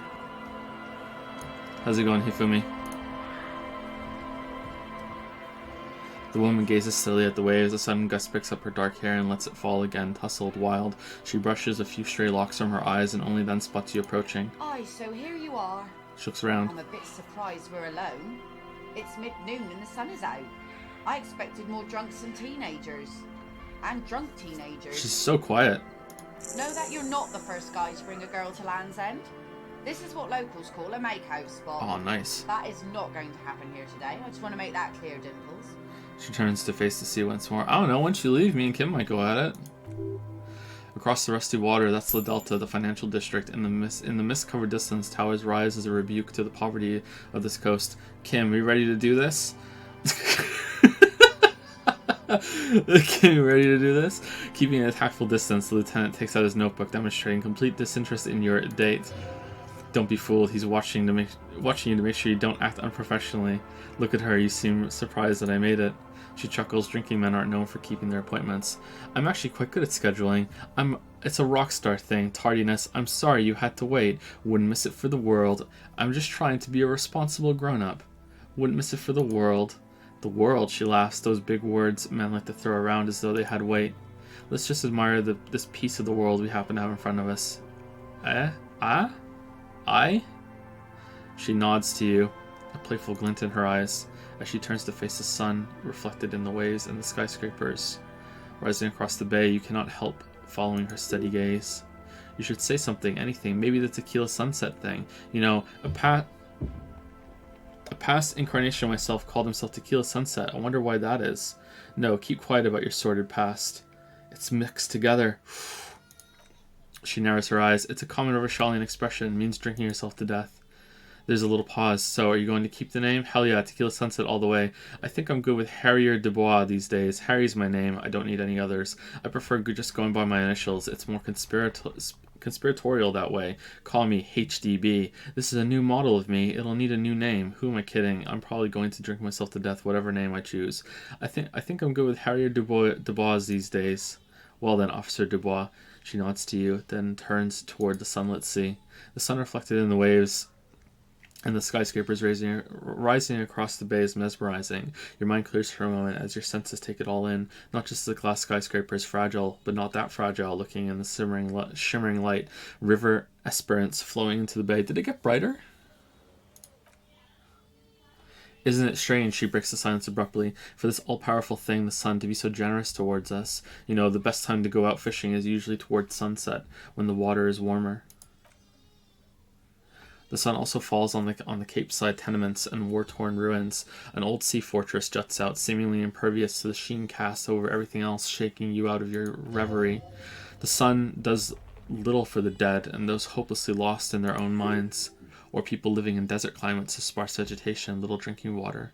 Is that why you named your boat the Sun? I'm not sure desert people are too happy with too much sunlight. Let's go with number 1. Oh, that was a bit of pride and a bit of superstition. And a bit of conceptual unity, too. It being yellow and all. Okay, let's go with just enjoy the view. There's salt in the air and the cries of the gulls and the skuas, the grit of sand and the green glint of broken bottles, but still your gaze always returns to the dazzling streaks of light, wherever they may be reflected. Their opulence, I like that word. It's bringing us spring, summer. It's entirely on our side, no matter what we do or who we are, for absolutely no reason. It's unlike no other powerful being, certainly no powerful organization or government. How can that be? The sun isn't exactly an organization. There's an explanation to this. It's political. You see, begin a long, impassioned political tirade. Let's mansplain. Well, something's got to be on our side because it's not human. Humans betray you. Ooh, that's a good one. Do they? Some of them do, but she shrugs. Sounds to me like you should choose your allies better, that's all. True, you ought not to love ruins and hell, and the fading scent of apricots. Maybe some general remarks before you say something big. Work your way up to the cool. Say something about the sun. Alright, there's no way we can lose. You have fish hooks in your ears. These, she turns her head and they dangle. These aren't real fish hooks, silly. They're earrings shaped to look like fish hooks. A drunk called Rosemary brought them to me. I kept them. She's right. They're made mostly of plastic, a cheap novelty gift you can buy from a flower shop or a kiosk. The wind ruffles her hair as she looks at the sunlit coast across the water. So when I was a kid, I think I was 8 years old, and my dad took me fishing, and I rolled two ones. I rolled snake eyes on a 97% chance when I was 8 years old. So I was casting the fishing rod, and I had done it before, I think, and my dad had showed me. And I cast the fishing line, and I don't even know how it happened because like I don't, like, in my memory I can't even remember how this occurred because it seems impossible to me. But like the line got tangled on my arm as it went out, and then from there it got tangled around my stomach, and the fishing, and it wrapped around my whole entire my torso, and then the fishing hook dug into my hip, like I caught myself. Like it was a lot of blood. Like I had to like rip the hook out of my side after I cast this fucking fishing line. Not for the first time, so there you go. I rolled snake eyes on that when I was a kid. There's an interesting lint in your voice. I completely forgot about that until just now. Holy shit. Thank you. I'm half Ubi. My mother was from Ubi Sant. Not a lot of sun there here, though I've never been. The wind ruffles her hair as she looks at the sunlit coast across the water. Do you wish you were out there fishing right now? I always do. I like it. It's like being on another planet, a water planet with water worries and water joys. Lieutenant makes a show of glancing at his watch and tapping his foot. So who do you think killed the hangman? Good one. I'm going to go with the rope. She thinks it was a riddle. She must not even know of that business better that way. Okay. If we roll snake eyes here, 1 million off a yaya. That's the roll still. And the way that we've rolled today...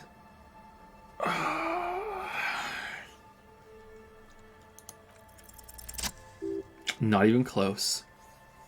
Here we go. 2 different approaches to cap this off with style. Staring to the sun, yeah. A massive thermonuclear reaction 5 billion years old. The sun is a god. The only fault with the sun is it shines on as well as our enemies. Okay, this one bothers me because I don't know what this is supposed to be. It shines on them as us. It shines on us as well as our enemies. Yeah, chat's saying that too. Okay, yeah, it has to be us. Alright, this one kind of bothers me. Alright, let's go with number 1. Aye, she nods. And a benevolent one. When did you last have one of those on your side? In my early 20s, maybe? When I had my love with me? Never. I still do. I'm righteous. Never. Well, now you have that giant thing to watch over you, so to hell with cruel God, she smiles. You know, the wind's gonna pick up soon, I have to go, but she takes her sword out of the scabbard. The blade reflects the sunlight, a dark orange. Then she hands it to you. Have this. The sun's good, but it doesn't stick things. I've no use for it anymore. What? We got a sword? Are you sure you don't need the sword? Look at it. No, the men around here are too drunk to pose a threat to me. Lieutenant looks at the sword with distrust in his eyes. Do not bring it into a gunfight, he thinks. Please understand, it's merely ceremonial. Think we do this again sometime? She smiles sadly. Doubt it, but thank you for the company. This is as far as it goes with her. You'd need to put a year between you and your last drink for anything more. Thank you for coming on this walk with me. Conclude. Farewell. She nods to you and turns to go. Nice, we got a sword. Can we hold it in our hand?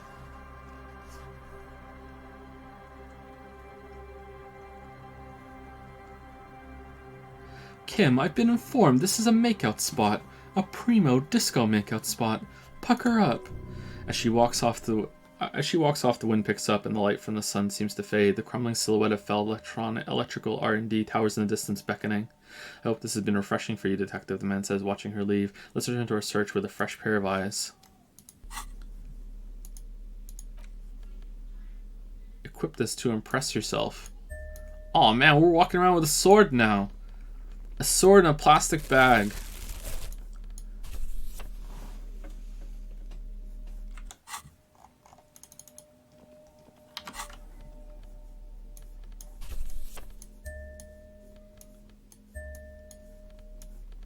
Sword and a crowbar.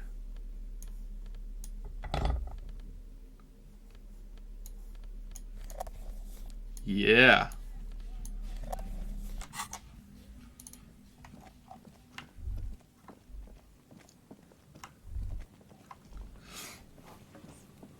Thank you, Dan4611, for the 2 month resub. Thank you very much, Dan.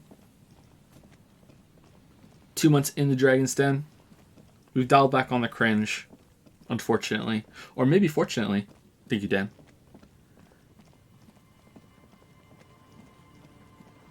Bring the Sour Plus back. What?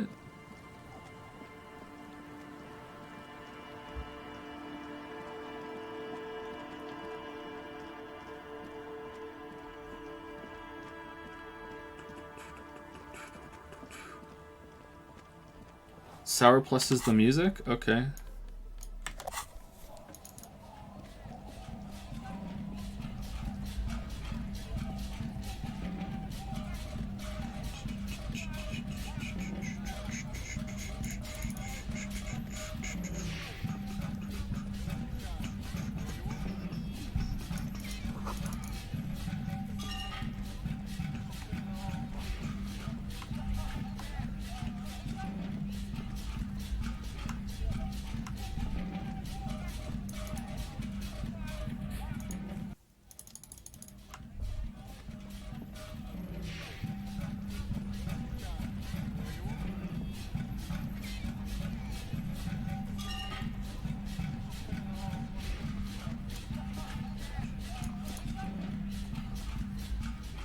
I knew we'd get to use this mailbox for something.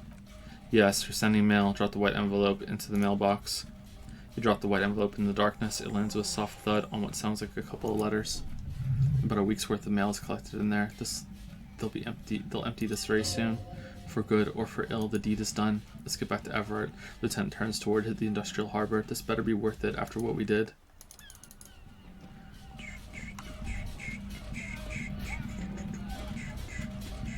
Okay, we came down here since we got the Van Eyck thing, right? So where are the other Van Eyck posters? I thought that would lead to something. I guess not. Maybe there's one in here?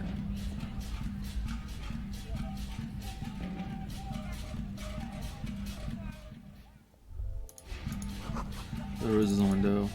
Those aren't the flowers that were left for Cassia. Oh, nice.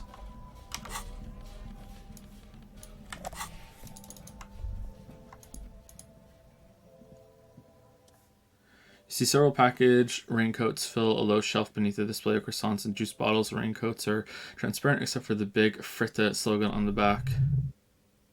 Steal a raincoat. I want to buy a raincoat. Steal a raincoat.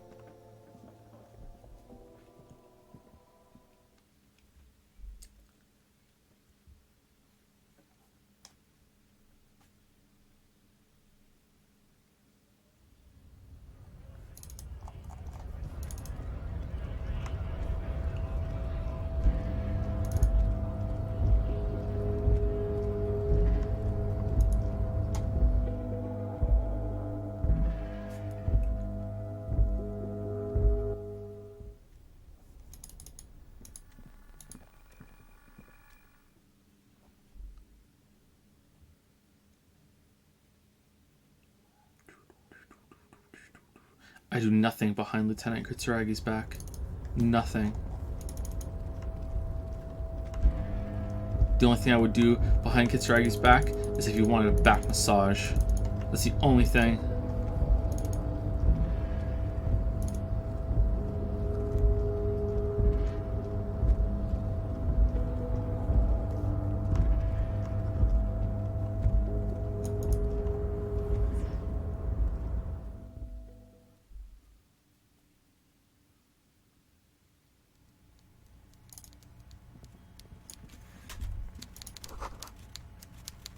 This is not a fishing rod, is it? It's...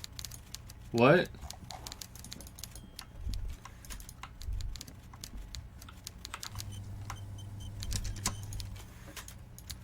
What? Huh?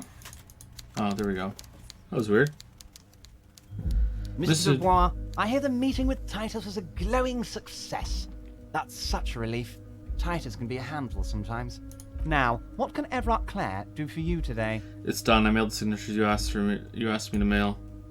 The golden boy returns once more. Wonderful, simply wonderful, Harry. He claps his hands together like a child who's just been offered cotton candy. Of course, I already knew this. My friend, the mailman, confirms the letter is on its way. You've done a great thing today. You've given the children of Martinez a real future, Harry, and I feel I can finally trust you now. You're in my inner circle. You too, Mr. Kutsuragi. He nods to the lieutenant, smiling broadly. We can talk about anything. The strike, the murder, your lost gun, nothing is off the table. Hear that? You did it the honest way. You got the real signatures, and now he's happy. Well done. I don't know. Your dirty forgery fingers aren't sure if playing this one straight was the right thing to do. We would have preferred trickery, but the choice was yours, sire, as always. You are the liege, and you're in. The signatures I got, I know you plan to force them out with the construction noise. Did you order the hangman killed? Can I get my gun now? Number 1. Harry, he shakes his head. By now you should know I would never do anything tricky like that. However, if the construction noise and limited street access makes some people consider moving, well, let's just say there'll be freshly renovated buildings near the roundabout where those poor people can finally enjoy a significant uptick in quality of life. I'm talking real affordable workers' palaces. He proudly spreads his hands to demonstrating the size of the palaces. They're very large. So the village is doomed, the lieutenant says grimly. You were there, you saw the place, a wasteland, there's nothing left, but mark my words, officers. He slams his fist on the table, causing some of the coffee to spill. We are going to reset it.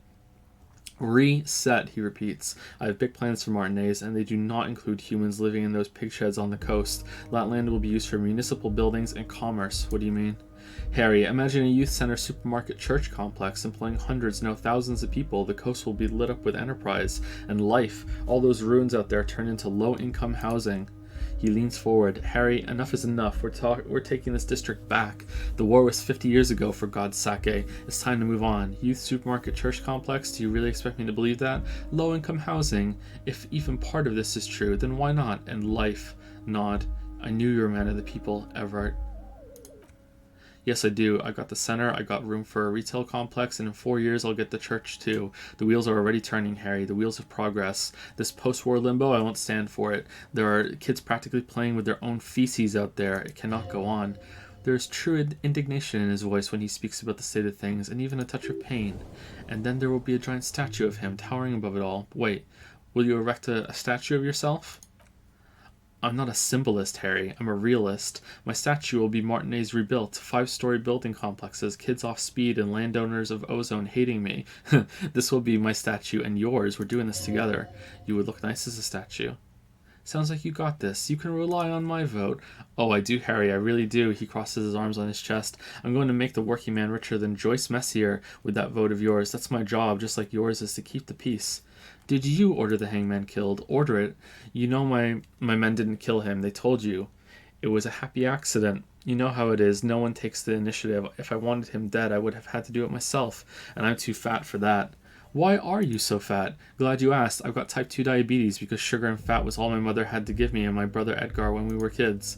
He wags his finger at you. Good job too, as it made me ugly. And ugly people, Harry, are much better at politics. That is true. People don't trust pretty people. What do you gain from him being dead? Why, a war, of course. And what do you have to gain from a war? Victory, Mr. Katsuragi. I have victory to gain. We're going to start a war with the Wild Pines group and win before they even realize there is a war. Have you ever heard what 2 giant Ceres hornets can do to an entire colony of bees? They destroy I have. It's a great story, Harry. He nods. Do you also know how the bee colony kills the giant hornet? They swarm and blanket entirely until it suffers a massive heat stroke and dies. He crosses his hands contently, thinking of the interior temperature of the wasp rising. Harry, we outnumber them 1,500 to 1, and that's just Martinez. With all the unions in Revachol and with public opinion on our side, we can hold off 2 men or 15 men or even 50 men. The more they send, the worse it's going to look for them. They made a huge mistake hiring those guys. No one likes foreign mercenaries. The leftists hate them, the fascists hate them, even the moralists think they're in bad taste. Yeah, everyone hates them, except the ultra-liberals maybe, which happens to be me. How is this connected to the strike? Harry, there is no strike, only war, class war, or in business terms, a dawn raid. Or wait, he pauses to rub his chin. Is that when you still pay them something? Because we won't do that. We're not going to give nothing. We're going to take Terminal B away from them. The roads, the gates, the containers, that big crane, even the damn coffee maker. We're going to take all of it for the people and fuck Wild Pines. The word fuck rings like a gunshot from his mouth. He doesn't swear often. So that's why you haven't let Joyce in? Yes, it's also why I let that midget Gaumont go. He's too nice. I can't put him through this. Plus, he knows how to get in here. That woman can't tell her tits from her asshole. She has no chance. I can't remember him. What? Tits from her asshole. It's a local saying. Actually, no, it's not. Why are you telling me your plans? Because we're friends, Harry. Besides, it doesn't matter now. You can go tell her if you want. It won't change the course of events. We have a significant head start. He looks at the swordfish clock and nods. It's already happening. Who killed the hangman? No idea. Could have been his own mother for all I know. If you ever find the guy, give him a big fat kiss from Everard Clare. Couldn't have done it without him.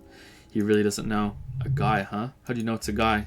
I don't. I told you it could have been his own mother. I'm pretty sure it wasn't anyone from the union. Maybe it was the mob, or maybe he killed himself because he was a closet socialist.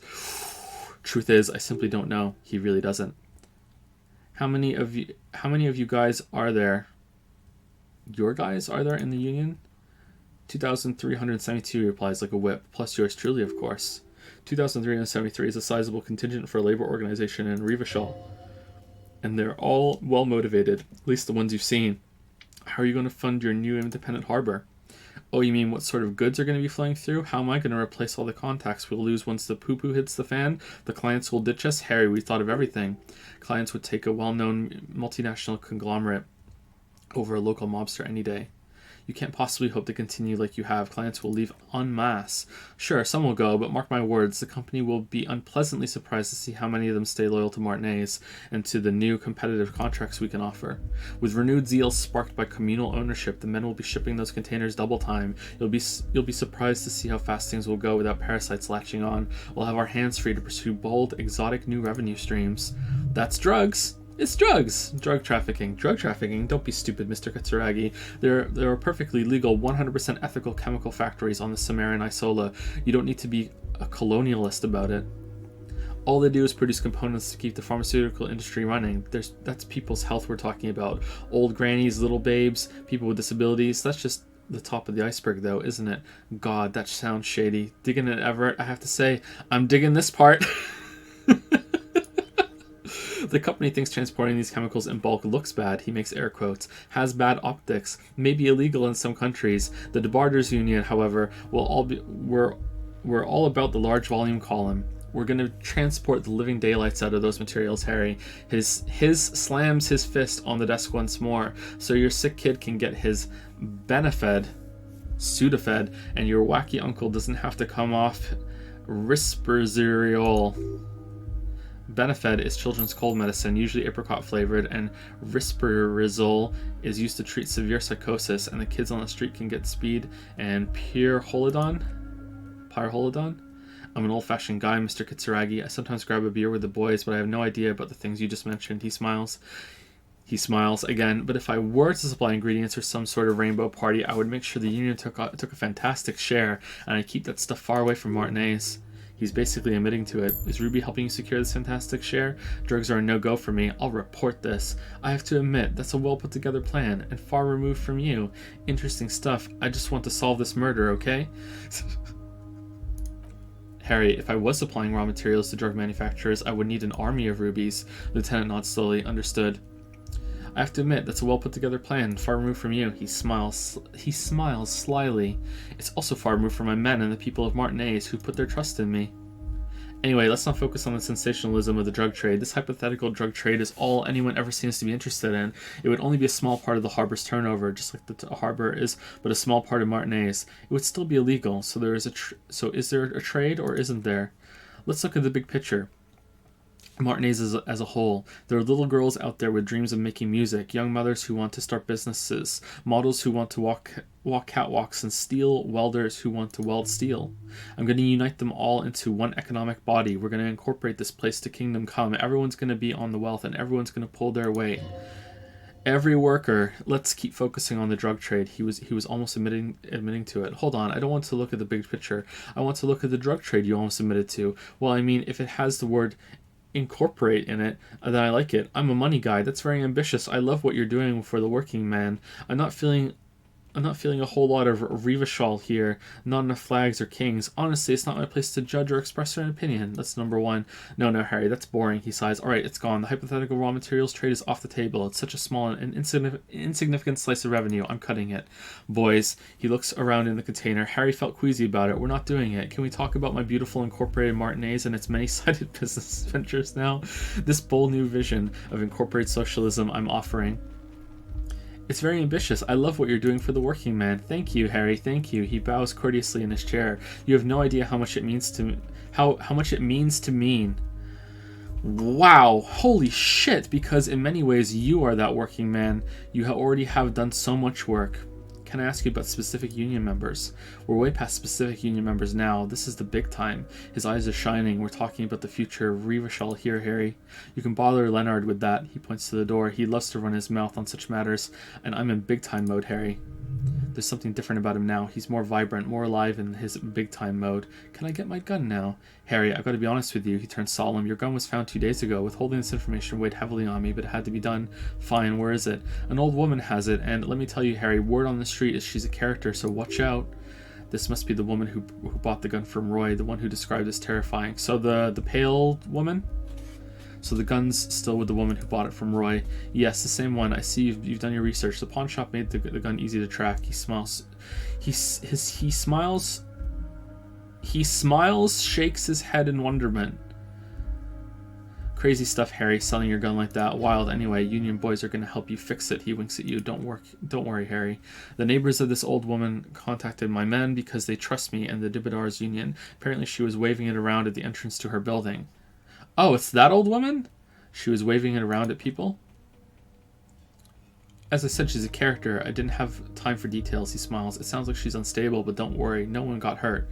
Who is this old woman? Unfortunately, I don't know anymore. You're gonna have to go in blind, Harry. But she's an old lady. How dangerous can she possibly be? Oh, and she calls herself the Pigs. There it is again, the Pigs, like Roy said. Not good at all.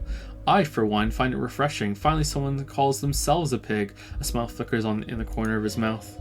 It actually sounds extremely bad, but let's not give him the satisfaction. Can you set up a meeting? Conclude? I already have. He holds out his index finger. Tonight, starting at 10, near the old fish market on the coast, the one on the boardwalk, a little past the fishing village. Be careful, Harry. I would never set you up for anything dangerous, but you did ask for this. Now, he claps his hand. Back to the fun stuff. She will still be there from 12 to 2. More fun stuff. He looks at you. Seems like we already have fun stuff to do. That's it for now. Conclude. Thanks, Lee. You're welcome.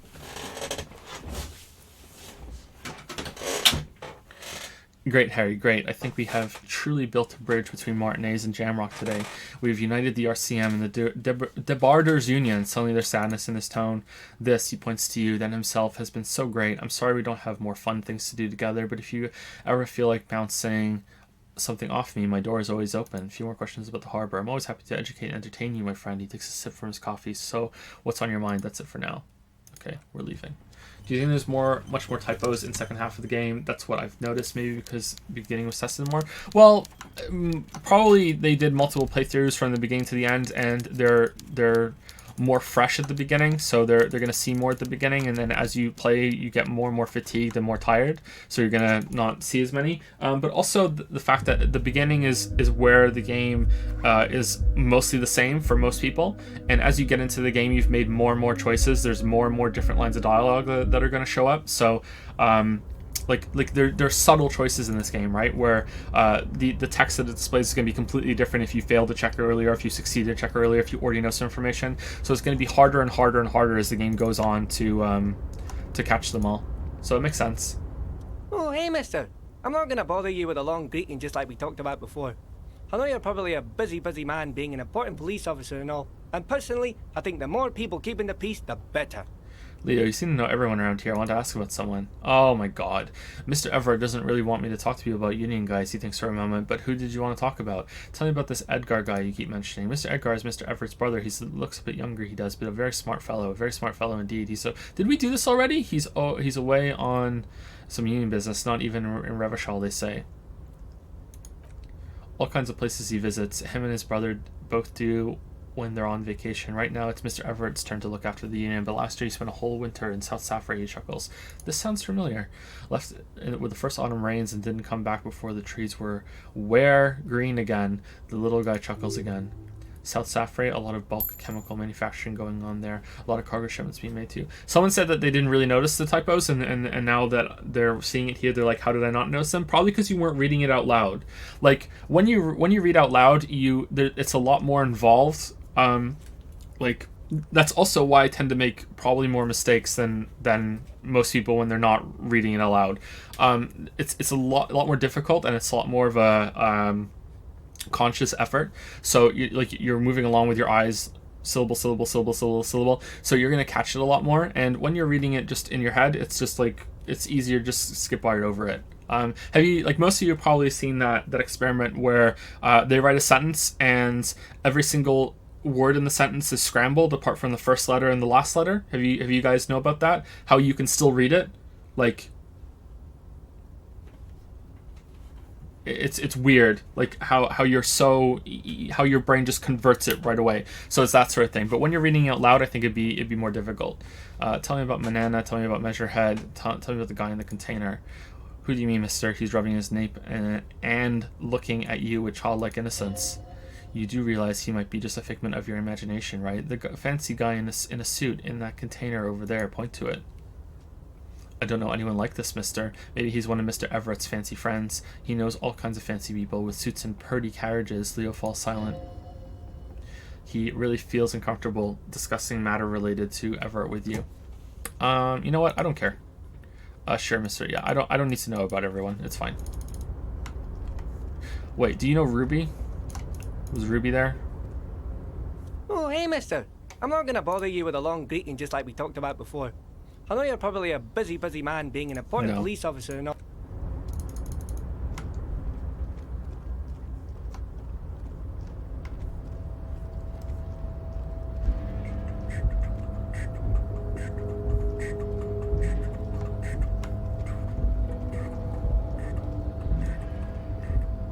I feel like there's a decent amount of commies in Joe's chat.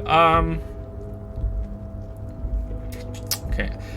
I don't really know. I don't follow politics all that much, and this might be way off base, so I apologize. I don't mean to say something that's insensitive. I'm just kind of shooting for the hip here. I kind of feel like it's a little trendy to be a commie right now, so that doesn't surprise me. Am I off there? I kind of feel like I'm not, but yeah, it doesn't surprise me. That's fine. If it gets people thinking about it, about, you know, the world more and taking it seriously, it's a good thing.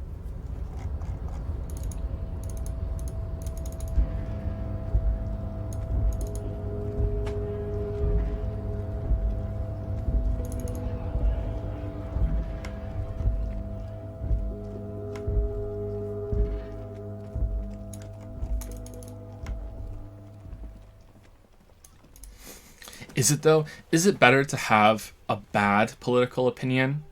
Is it better to have an informed but still bad political opinion than to not have a political opinion at all? I think it depends on the opinion. I think there's a difference between bad and harmful. If something is harmful, then I think it's better to have no opinion at all. But if you have a bad one, but it's not harmful, can you have a bad political opinion that isn't harmful at some level?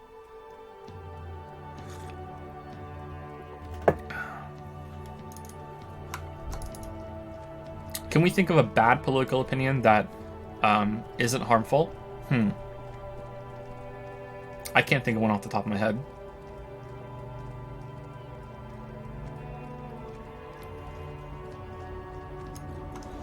Define harmful? Like some amount of suffering. It doesn't have to be physical suffering, although it could be that too. Just some amount of suffering. Making someone's life worse. But then again, I think you'd be hard-pressed to find many political opinions that can make everyone's life worse universally. There's always going to be a trade-off. So I guess an acceptable amount of suffering. Like if everyone's life on the planet could be like improved by 20,000%, but in order to get that, we have to kill one person. I think we'd kill the person, right? That's causing suffering.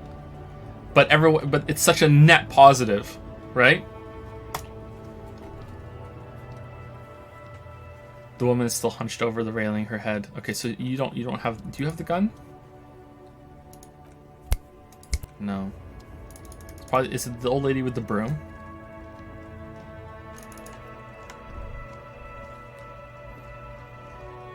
Basically, what I'm saying is that we should kill Jeff Bezos. Is what I'm saying. And split all of his money equally to everyone on the planet.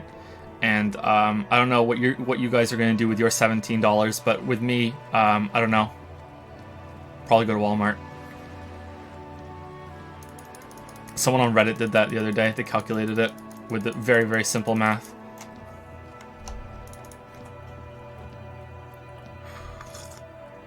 Hey, remember when I said that and Twitch is owned by Amazon? That was fun, huh?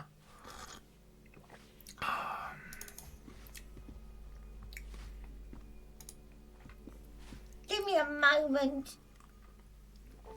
I'll get on Amazon Prime my money. We spend quite a bit of money on Amazon every single month because we have a bunch of things that are subscribed. So I don't know, I'm a really big fan of Amazon. I really like the service, but there's a lot of negativity toward billionaires, and I don't think that's really all that fair. Ask away, policeman. Same with the man who lives at the end of the hallway, Uno de Ruder. The cleaning lady starts digging for something in her pockets. I don't want to talk about the Ruders, she mutters. Addicts, all of them, and sometimes I hear them screaming. She winces. They don't like me cleaning behind their door. Think I'm listening in their fights. It was dirtier there. After the janitor's closet, she avoids it. She avoids the end of the hallway. We saw unpaid utility bills. Aren't they going to be evicted? Just if the killing one person you brought up is just a trolley problem, the entire thought process is the stupidest thing. I know all about the trolley problem. I even use it in a story. Yeah. I don't think it's stupid. I think it's actually quite interesting to think about, because with the trolley problem is that there's a train on a track, or a trolley on a track, and there's a split in the track, and right now the train is going toward one line that has 5 people tied onto it. 5 people are tied on the track, and on the other track there's only 1 person tied to it, and you're standing there and you can divert the trolley to the other track if you choose to. So the question is it morally right to divert the train to kill the 1 person instead of killing the 5? That's it. Some people are saying they all know about it. I guarantee you there's at least a handful of people that do not know about the trolley problem in chat right now. So is it morally right to do that? And I think it's very easy to fall into the trap that they're all part of the same network, so you're just choosing between 1 person and 5. But then then the follow-up question is that, okay, well, what if you could push someone into the train to stop it? Would you do it then? And then most people say no, but it's actually the exact same fucking thing. Like, it's the exact same fucking thing. Like, pushing someone into the train to stop it is the exact same fucking thing as hitting the button to the lever to divert it into the other track. So if you are yes to switching the tracks, but you say no to pushing someone in front of the train, then that says something about you, and it's something that you should think about because it's very interesting. We saw unpaid utility bills. Aren't they going to be evicted? No one likes them in this building. She shakes her head. It's only because of the kid that they haven't been thrown out. I'm only talking about those people. She looks down the hallway. That's all, thanks. She mumbles some kind of response and hacks something into her handkerchief. Thanks, I'm off. I mean, it's not, but okay. Well, morally, it is. We shouldn't get into it, though, because we don't have time. But, like, morally, it is.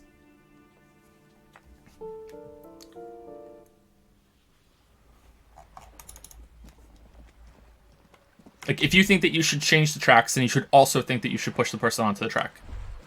If you think that, then you are morally consistent with your with how you're parsing that, for sure.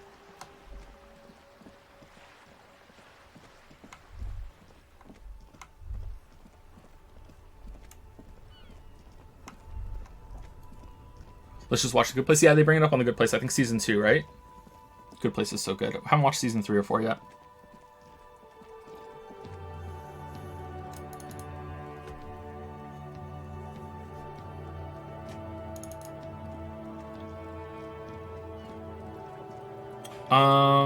So we need to wait until 10 to get our gun. So we go talk to Ruby.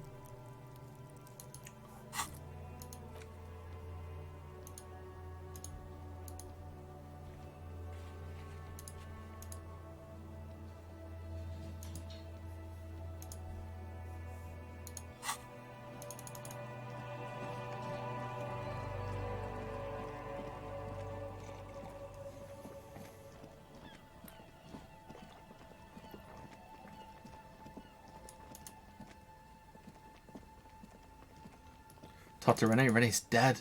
Renee's dead.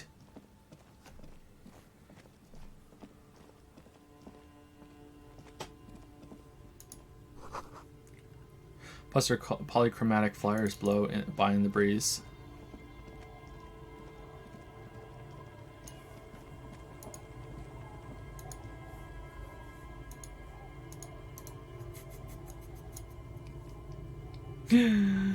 Aww. This is adorable.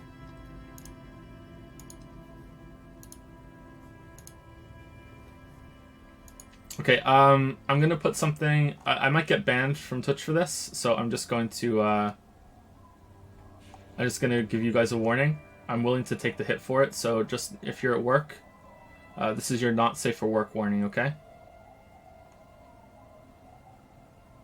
I can't find it, so you have lots and lots of time.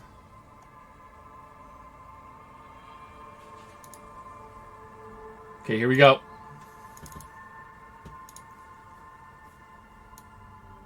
Worth it. Worth it.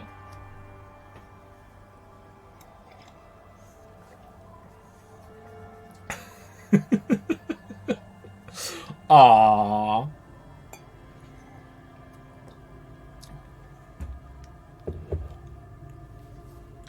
This is by Q2.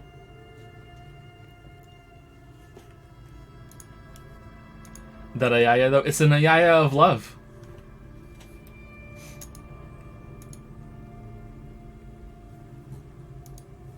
Ayaya of love.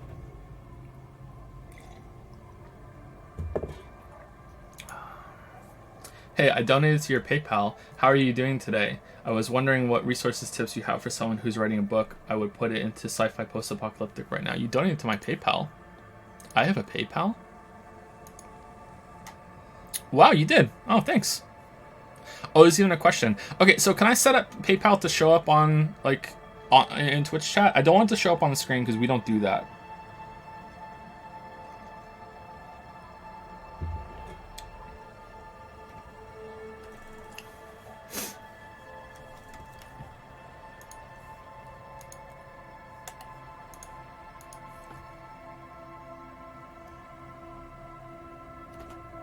So I'm not going to give you very good advice. Sorry. So my books are self-published. I'm not a published author. I'm a self-published author. So like I'm only halfway between someone who hasn't written a book and someone who has, as far as I'm concerned. Lots of people have read my work and lots of people like it, but in terms of like legitimacy, like that matters to a lot of people. So my work is self-published. The best thing you can do when you're writing something is just read a lot. You need to read as much as possible. You need to have a lot of experiences to draw from. With sci-fi and like fantasy in particular, like the genres that are more out there, you need to recognize what kind of style that you like. Fantasy tends to be very dominated by this very dense kind of Tolkien kind of storytelling. Sci-fi tends to be a lot more succinct and direct, and that's why I like sci-fi more than fantasy. There's not very many fantasy books that I enjoy, but there probably are sci-fi authors that are more thorough about describing the things. Do you want to be hard science? Do you want to be soft science? Do you want it to be kind of sci-fi that's closer to fantasy and how off the wall it can be? Like, or do you want it to be something that you could like? Are you being speculative about what the future is going to be like? You say it's going to be post-apocalyptic. So how did the apocalypse happen? Like, I would need to know a little bit more information about that. But then we're getting into like story details, and that probably shouldn't be something that we discuss on stream like this.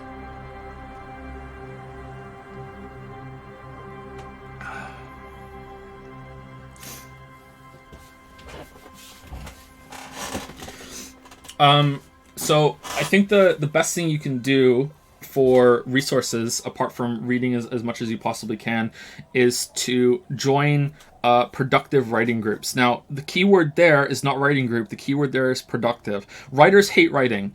Writers hate writing more than anything else. Like writers are miserable assholes and they hate it.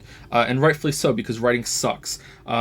So a lot of writers will take any idea that they can or any opportunity they can to not write. So a writing group can become unproductive and even toxic by having it be like, let's just sit around and talk about writing more than we're actually writing. So you want to find a productive writing group, or maybe a couple people that are very focused about what you do, or maybe you should even look into possibly hiring someone to read what you're writing. It's very important that people are reading what you're writing. If you're the kind of writer that isn't there yet, if you're like, oh wow, someone reading what I've written makes me want to vomit, then that's okay, but like you're gonna have to get over that eventually, unless you're just writing for yourself. If you're just writing for yourself, it doesn't matter. There are no regulations or rules or anything you need to follow. But if you want to get to the point where other people are going to be reading what you're writing, you need to get used to people reading what you're writing. So you need to get to that level where you're comfortable, and you also need to find people that are actually going to read it and give you critiques. That's actually how I got into critiquing video games, is that I was critiquing a lot of amateur fiction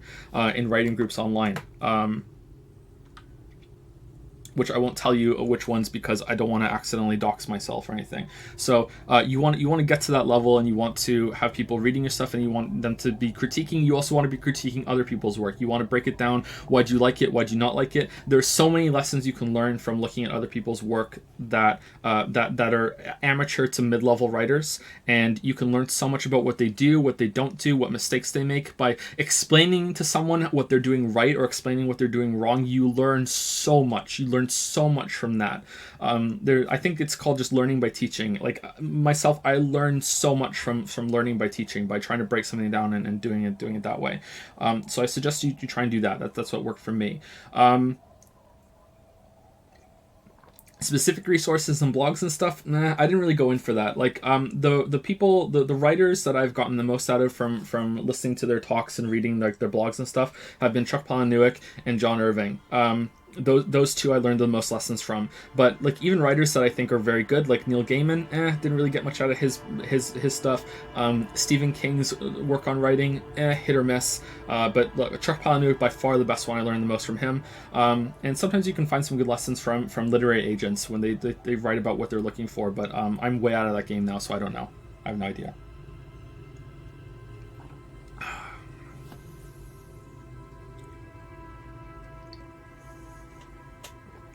Thank you very much for your advice. I'm loving writing in my free time right now. I would love to send some of you ideas. How I originally started writing was the idea of a kill squad that has orders transmitted into their minds. You can send me any ideas that you want, and we can talk about them if I have time. But I just can't promise because I'm overwhelmed with like juggling what's essentially become like 3 jobs with this online platform, plus something else I'm not ready to talk about yet, and father of 3 kids. I try to answer all my messages, and I could like give you some quick responses probably, but I can't promise, sorry. Hey, can you flip the trolley switch to kill me before I have to go to work?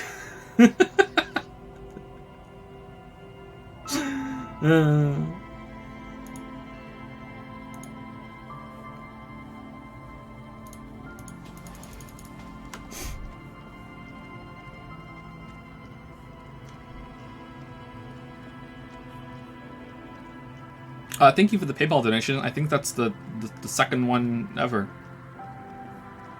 Someone else sent $1 a couple weeks ago, and I completely forgot that I had the PayPal.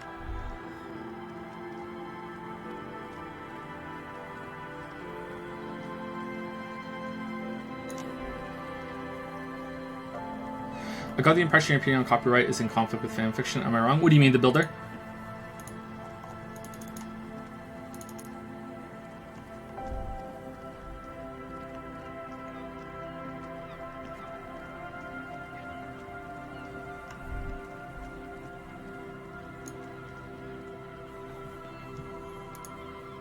What do you mean? Thank you to...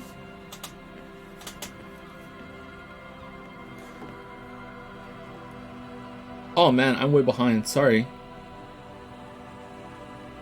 Like derivative work was... okay, so my opinion on copyright is probably surprising to some of you. Because it's very pro-corporate in a way. Like I think that if someone has copyright on something, I think it should be theirs essentially forever. I don't think it should expire.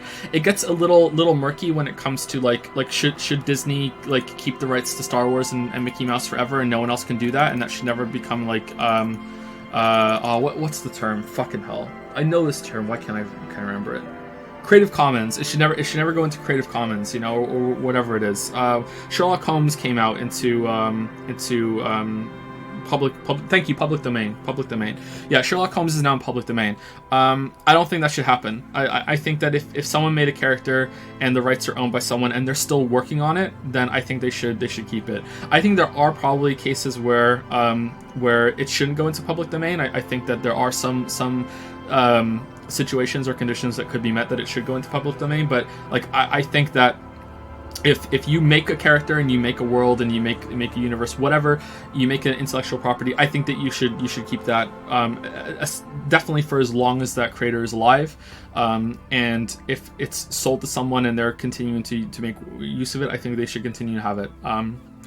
like make your own shit. Make your own shit. Like if I make a cast of characters, right, and then someone else wants to write stories with them, like no, fuck off, they're mine. Go and do your own shit. And same goes for like I don't understand people who make fan games of like another Metroid 2 remake is one that comes to mind all the time because another Metroid 2 remake is really good, and I don't understand why like that wasn't just done with a different kind of name and a different character, and then there can just be a skin that you can download that just like unofficially that just makes that Metroid 2 remake, and then that guy could have sold that game and had money for it and funded more work, you know, like that game's good. It deserves like to be sold, you know what I mean? Like he deserves to make money from that and fund more projects and better projects. So yeah, that's how I feel. If you follow that logic, then every concept would be copyrighted. I don't think so. Like, if you want to like map that out for me in Discord, Seth, then go for it. But like, I don't think so. That's definitely not what I mean.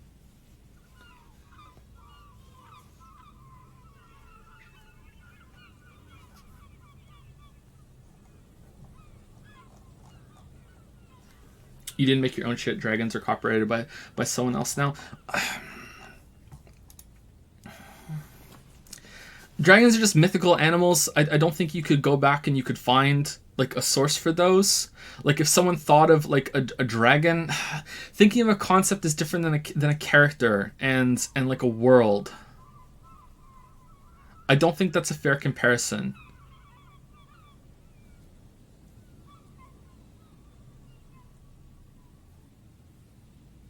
We can't use human like elves. Tolkien family has the rights. I'm pretty sure those predate Tolkien, don't they? So you do actually agree with Charlotte being public domain since the original creator is long dead and can't do anything with it? Yeah, that's what I mean. There are some conditions that could be met. I'd probably say that's fine. But if like the rights are owned by someone and they paid a lot of money to the original creator for it, like maybe it can only change hands once. I don't know where I would nail it down. But like if the original creator like sold it off, like Lucas sold it to Disney, like Lucas cashed out like hard, like he sold it out. That's it. Okay, that's fair. It's a transaction. That's fine. But if Disney was to then go on and sell that like 100 years ago to someone else, I don't know about that. Like I don't know. Maybe that's when the limit should start. Maybe it should be like 100 years or however many years or 50 years. I don't know what the time limit would be after the original creator either dies or from when the people who own it after that sell it off to someone else. I don't know.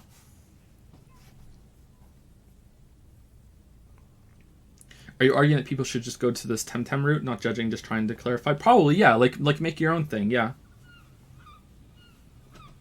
But Temtem, I think, is like a good way to show that I don't think the concept should be copyright. You know, like Temtem is clearly Pokemon, but I think that's fine. Like, there's nothing wrong with Temtem. But like, if Temtem was to have like, hey, it's Rikachu and he's a slightly less yellow electric mouse. You know what I mean? Like just make your own shit.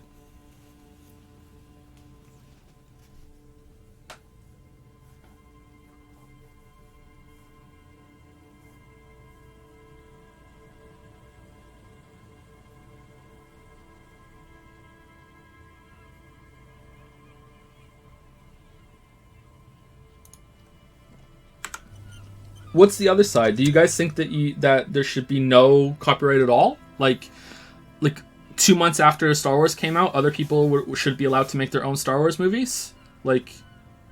Or that's the extreme. I'm not trying to straw man. I'm just asking. Like, is that the level you guys go to, or like is this somewhere in the middle?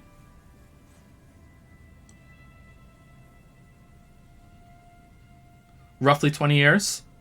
I don't think 20 years is long enough. 20 years is not a long time.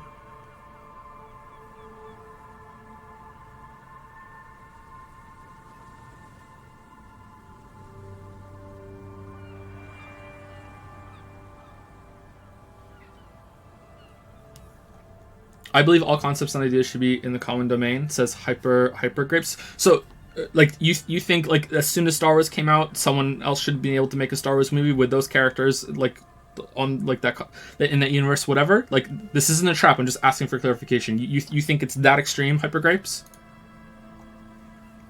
Wow, I really cannot agree with that. There are some people in chat saying this. I really can't agree with that.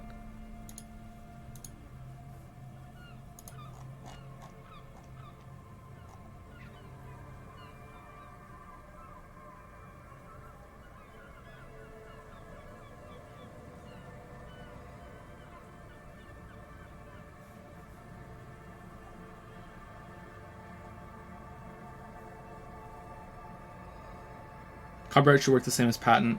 In the US, copyright is 7 years after death of creators, and patent is 21 years. Okay, but I don't know enough about patent law, but like,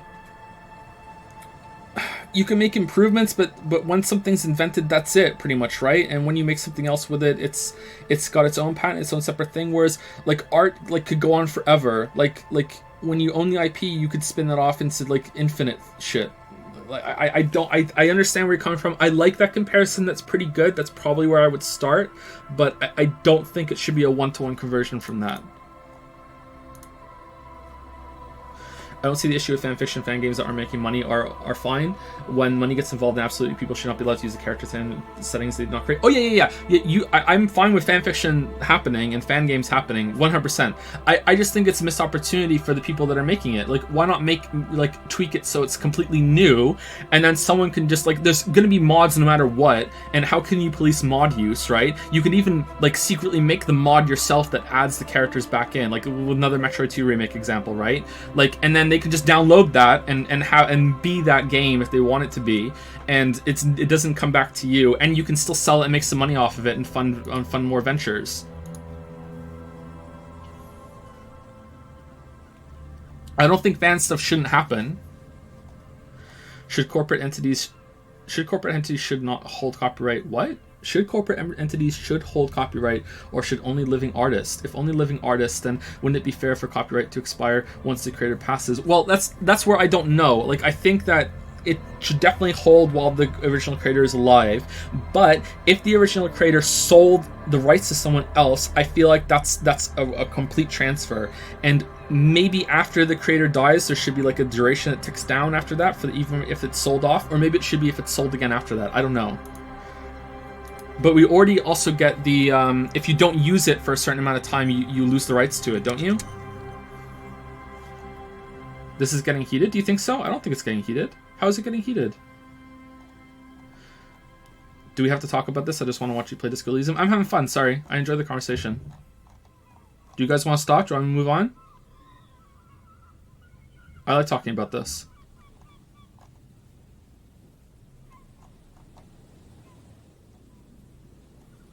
That's trademarks. Trademarks need to be protected. Oh yeah, you're right. Sorry.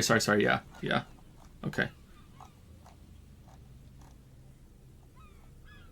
Casual disagreement. Yeah, some people are like that. Whenever there's something goes on, it's like, oh my god, we're having a fight, but we're not.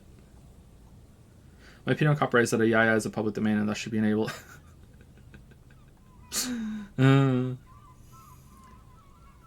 Given this game's penchant for communism, would you be okay with a game that had the same affinity towards fascism? If not, why? Communists killed way more people. I do not know enough about that to say that either way, sorry.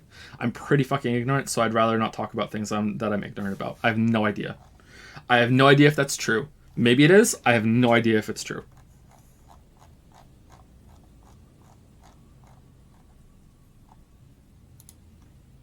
I don't think non-physical things should be property. Ideas, concepts, and stories are a part of culture and the communal consciousness. No one should have a monopoly on these things. Okay, that's fair. That's consistent. I disagree. But like, I think that people should be rewarded for the creative ideas that they come up with.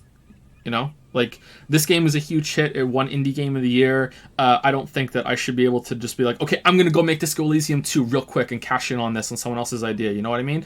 And maybe some people would think that's great, that we get more Disco Elysium stuff, and we can consider that to be like a different spin on it, and the original creators is worth more than the other person's.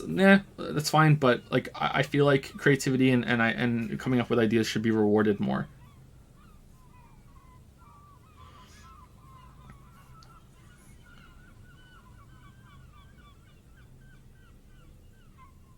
Copyright is already like patent in ways. Mickey Mouse's first design will become public domain soon, but not later ones. Yeah, that's true. The original one. Yeah, that's true. That's a good point.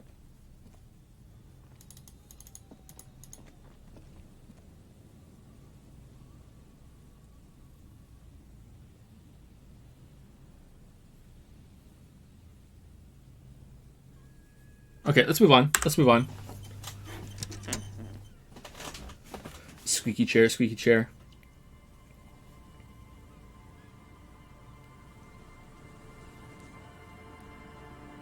Did I say thank you to Astral Solinia for 2 months and 2 month resub?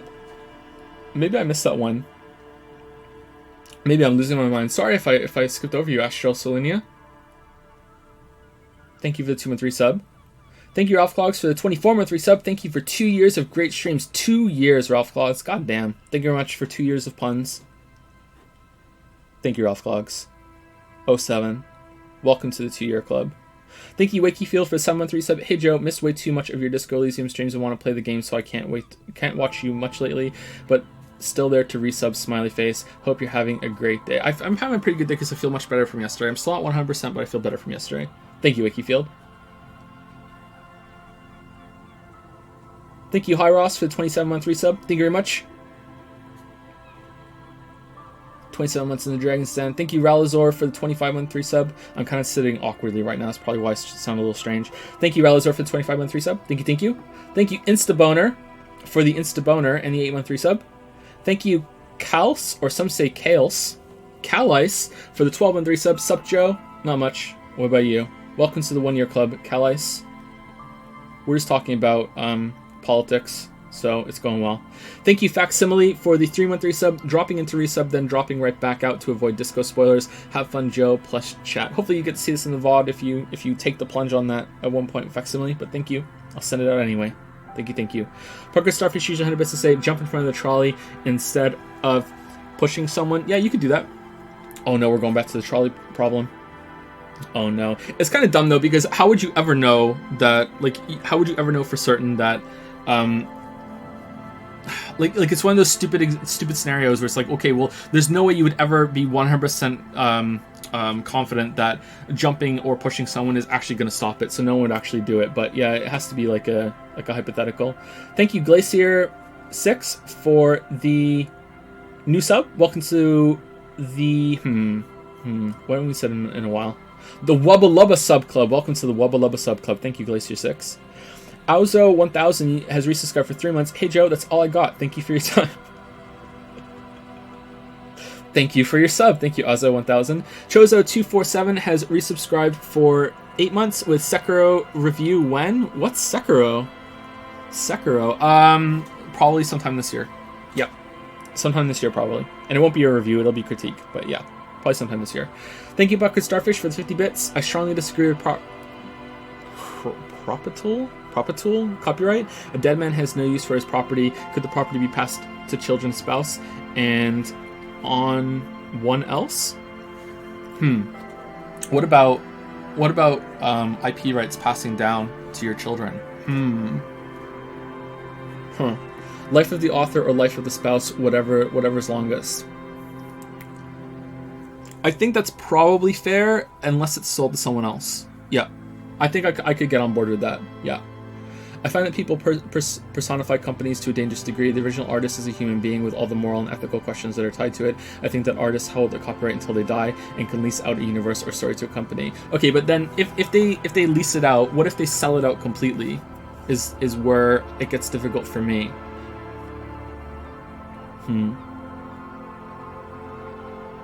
Could the tanky shush? What the fuck is a tanky? What the fuck is a tanky?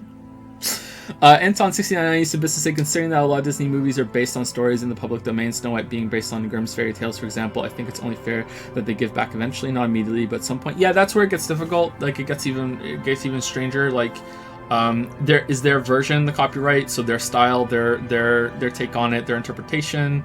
Yeah, I don't know. I don't know enough about art to talk about that then. Tanky is a hardline communist. Do you think chat needs more mods? Discussion is getting really heated in the chat, not with you specifically. Okay, let me scroll up and see.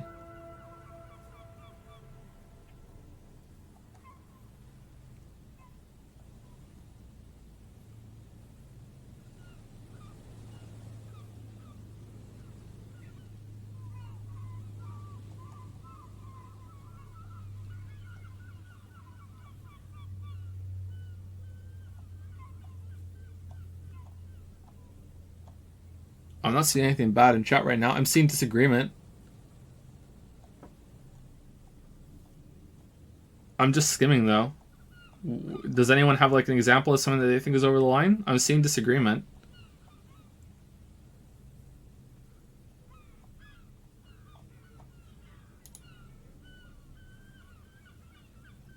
I believe that Twitch chat is the best medium for vigorous political debate. It's a damn sight better than Twitter. Is it a heated conversation if everyone send one message? Oh, man. Step closer. Above the mural, a collapsed roof, broken windows set in walls that are cracking and will soon also fall, and the coastal breeze rustling and sighing in the remains of the edifice. Felled electrical. How ironic, all these dark rooms. Felled electrical, you only know them as a small company that makes ink cartridges. Looks like they used to be big. There's something in the wind. Sometimes the only way to go forward is to fail first. Why do I feel like I know this place? Indeed, somehow you knew it was here, an urban ruin gutted by looters that once used to consume money and dispense warmth and light. You felt it before when it rained in Martinez and you felt the cold of the rain. The feeling persists. It has been in you ever since. Could Ruby be in there? In there, she could, or, he points behind you, she could be in the identical ruin over there, or in that boat shack, in that church tower maybe. Why single out this one building? Shivers, impossible.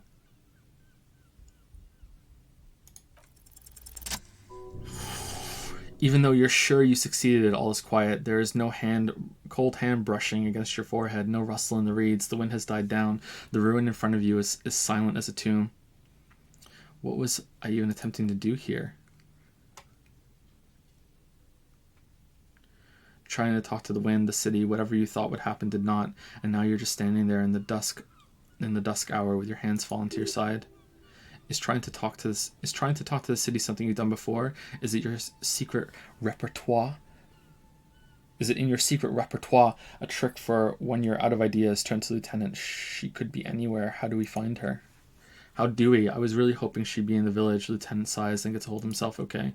She's probably north of the village, and this place is a peninsula. He looks north. We already scanned most of the outdoor areas in our wild cryptid hunt, so we have an understanding of the geography at least. Maybe she's the cryptid. She's eating the locusts. And then there's the church. He looks at the bell tower. We've already searched that and can rule it out. I know it doesn't feel like progress, but exclusion is a step too. Anyway, we do it the old-fashioned way, sector by sector, go over the whole peninsula, ask the locals, enter the places we can enter first, like we did in the village. And if that fails, if we don't find her, then if we're desperate, we can look where we can't enter. Bunkers, storm drainage, this place. I'm sure it won't come to that. He looks behind him as the dark red box crumbling across the chasm. Walk the coast, the old boardwalk, the reeds. You can always come back here and talk to the wind again. Look where it already got you. Listen to the wind again. Suddenly there's a sigh, carried on the molecules around you, moving, flowing from high pressure to low pressure, like that of a woman emptying her lungs. She wraps the collapsing stone box in front of you with it in her breath, flowing through it. Where does it go? In through the collapsed roof, flowing down a concrete staircase to the basement, sweeping away the footprints and the dust on the stairs, and then the beach below the boardwalk and its winding tunnels a whisper away. What is happening? She's down there. Say, I think she's down there, below this building. Okay, why? The wind told me. We looked everywhere else. Ever since I woke up, maybe even before, I've been getting these strange cold spells. Good. Yes, cold spells. He seems incredulous. So basically your hangover is telling you she's down there. Yes, I can literally talk to my hangover. That's how bad it's gotten. Call it a gut feeling. He shrugs. So how do we get in there? The doors were on the collapsed side of the building. This building. They're gone, basically. There's a ladder next to the sign. Point to them. Maybe we can climb them. Enter through the roof. Perhaps you can climb them. We're not climbing anything. I'm 43 years old, and I plan to live to see 70. Ooh, what's this?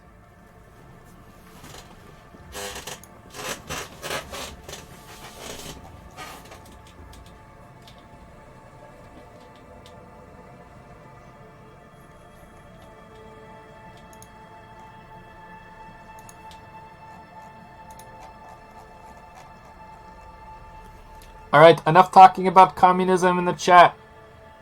No more communist talk. We're done. You're done. You're done. No more communism talk.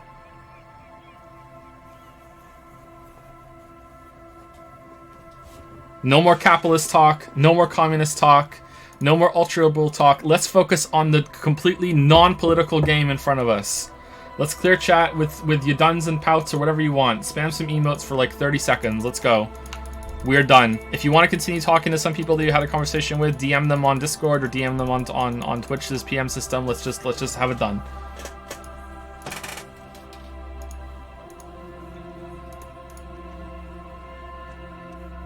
An old pipe peaks peeks out from beneath the rotting boards of the boardwalk. Could this be an alternative path into the felled building?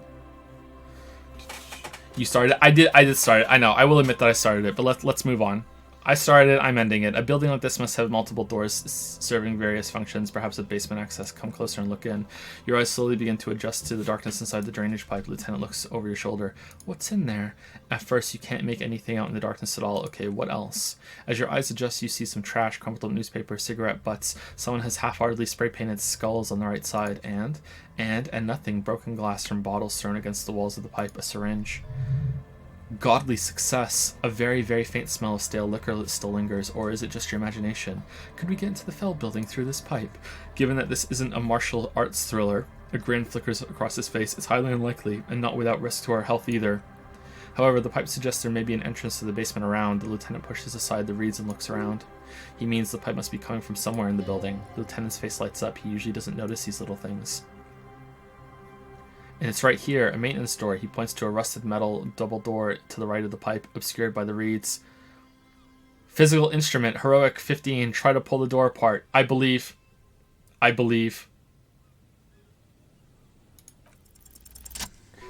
Yes! Yes! The metal doors are heavy and the flaking rust hurts your palms, but together with the lieutenant, you manage to slide them open just enough to squeeze in.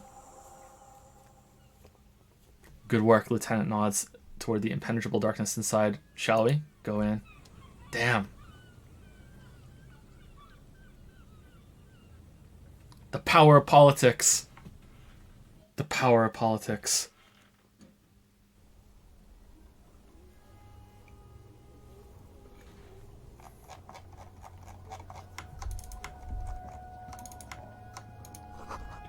You should take out your flashlight, okay?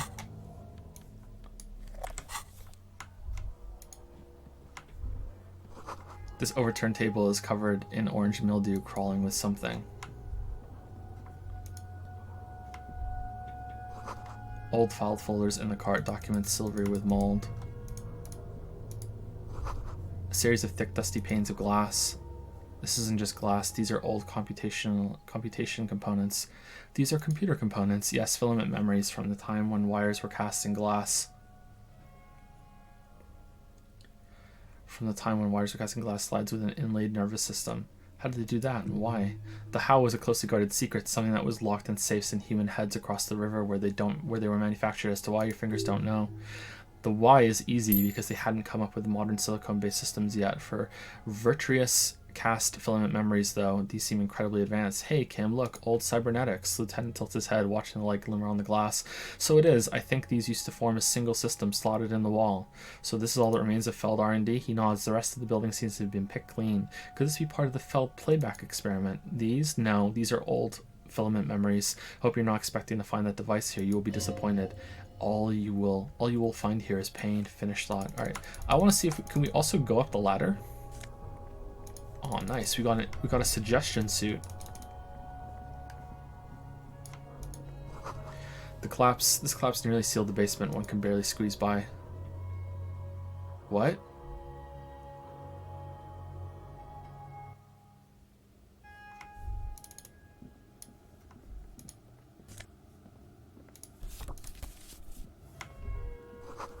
Glass is covered with grime and dust. You can barely see out. Alright, so it looks like this is where it leads up to the ladder.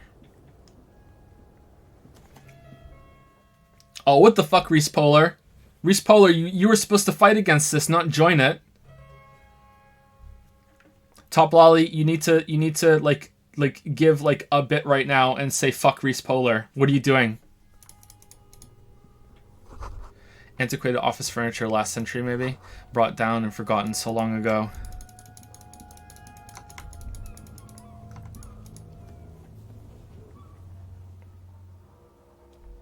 A bit.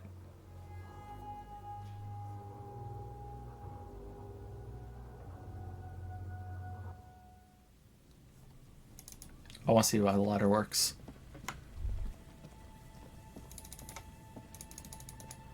Okay, it kind of... oh, man. Oh, we can't do the ladder. Oh, no. No. Yes. No. God damn it. Okay. It kind of bothers me that this stuff only unlocks now that we... that we're going on a hunch. I feel like you should be able to get in earlier. The latter is way better. Is it? Shit. Ladder is a priceless moment. I want you to know that ladder route is funnier.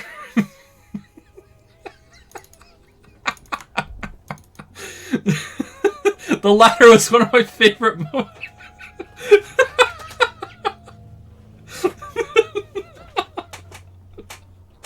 Really? Really?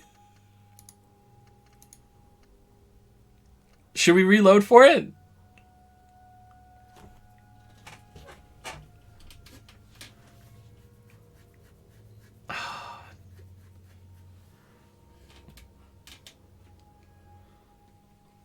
No. No, we're not. We're not. We're not doing it.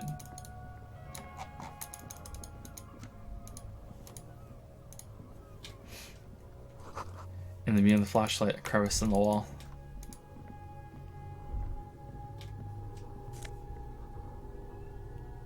Mazovian socioeconomics. Still fabric, smell, and dust. No one slept here in months, maybe years. Revolutionary propaganda on the bunk bed. Ancient flyers and brochures. These pots and plates are full of dust and spiderwebs. A mustachioed and mutton-chopped man, amateurishly depicted, gazes at you with sad eyes. A plaque reads, K. Mazov. There is a spiderweb in the lower left corner of the portrait. Damn, symbolism. Brush the dust off with the portrait.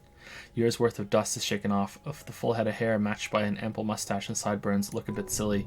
Someone crouches, heels digging into wet sand, hands swept across the sand, grains sticking to the frayed skin of the fingertips. An old man sits on a slab of concrete and taps his fingers against the glass of a scope. You shudder. Look, Kim, it's Comrade Mazov. Yes, I can see that. Looks like some communists were hiding out here. They left a long time ago. Lieutenant does not seem to share your enthusiasm. A long time ago? How long? What's with all these secret weapon caches and secret bunkers? Maybe I should move in here. Seems cozy. Could it be connected to the Mazov bust we found in the students' room? Yeah, let's do that one. Millions of depictions of Mazov have been produced. They're not all connected. Besides, that looked like some student. The youths will always go for this kind of stuff. Kim, we banned it. Shut up. Maybe I should move in here. Seems cozy. I won't stand in your way, but only after we're through this case. A long time ago. How long? Half a century? This was probably part of the network of defense posts the communards built against the amphibious landing. He looks around. I think the purpose of this bunker was to produce propaganda. It would have had radio equipment back then, but that's all been looted. We have found a lot of those lately. I guess what most people think of as history tends to linger in run-down neighborhoods. Martinez being what it is, no one has gone through the trouble of cleaning out the old bunkers. Could someone have stopped through here recently? Conclude. He looks to the dust. Do you mean like Ruby? No, I think we stumbled on a piece of history. The same slit window you saw from the outside. Ah!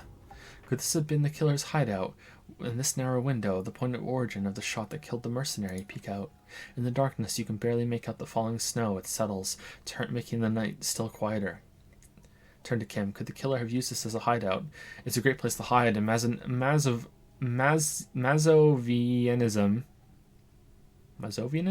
and murder are certainly not mutually exclusive, but there hasn't been anyone here in ages. Kim, I can't see the whirling in rags. The shot didn't come from here. Indeed, no one can get a clear view. Well, at least we've been thorough. I like thorough. Lieutenant's voice betrays a slight disappointment, which he glosses over by reasserting control. In fact, I think we're done with this bunker. He looks to the exit. After you, officer.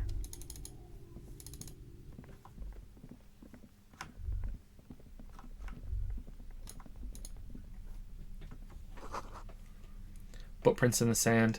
One of the souls appears more worn than the other. Oh man, I really wish we had our gun right now. It's getting louder, the buzzing sound. We're just gonna pop up through the floorboards and someone's gonna say, hardcore! A concrete pipe buried in sand and dust. Okay, so it looks like this is the way, so we should probably go back up the stairs and see what's up there. You feel something like a swarm of hornets buzzing around your scalp, a strange tingling you can almost smell. Lieutenant, do you feel something? No, what do you mean? A pain, a strange tingling, a ghost! A ghost! A pain, a strange tingling. I don't feel it, but he looks ahead beyond the arch. We should still be careful. There were footprints back there, and I'm pretty sure they were fresh. Hold on, you really don't feel anything? No, but you're the sensitive one. It's not a quib. The situation is dangerous. You trust your gut feeling on this. I saw them too. Footprints with the right sole, worn smooth. Looks like a suspect. If she's in here, we need to plan our next step carefully. What do you mean? He lowers his voice. Once we detain a credible suspect, who knows what the Union and the Wild Pines will do? We'll set in motion events we have no control over. You'll upset the balance of power, Martinez. The deadlock between the company and the Union will destabilize. Keep calm. Go over the whole situation in detail. We found out Everett's plan to take the harbor. Maybe we should tell Joyce about it. We still got a date with the pigs and my gun. We checked the boy with Classia's documents. I want to hear her take on why it was empty before. How bad? Well, she's gone, right? So, okay, why not? Whatever goes down might also affect her. The Union is watching her closely now. Not closely enough, you suspect, but still good. But still, a good idea to visit her once more. We still got a date with the pigs and my gun. We absolutely cannot skip that appointment. His face is stone. Consider that 100% confirmed. I feel you need your gun for this. Okay, is this basically telling me this is the point of no return? Go and do shit before we go forward? We found out Everett's plan to take. Maybe we should tell Joyce about it. I'll leave that to your judgment. You already know what I think about cross-pollinating information like this. Is dangerous, but you just can't be sure. Maybe it will yield something. How bad do you think things could get? Well, we're not responsible for what we can't predict, are we? I don't think the entire city will be razed to the ground. He smiles in the dark. Let's try not to worry, he thinks. If you can't predict it, there's nothing you could have done. What do you think is waiting for us there? I think I see a cavern. The lieutenant's whisper echoes down the tunnel. Maybe more cellars? I think we've been careful enough. We still have the element of surprise. I wouldn't be so sure. You haven't exactly been sneaking, or maybe not. He puts his hand to his holster. Either way, once we go deeper, there will be no turning back. All right, cool. So if we end now, like we're not gonna end now. We're gonna explore the stairs, and maybe we'll go and see if we can do the gun thing. If we end now, will we have time to do everything tomorrow? We can go talk to Joyce, maybe. Will we have time to finish this tomorrow?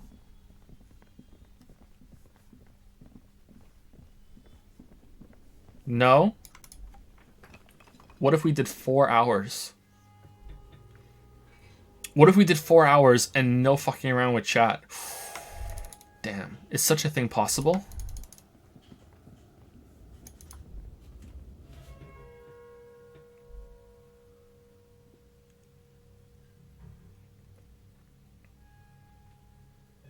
What if I want to roll double sixes?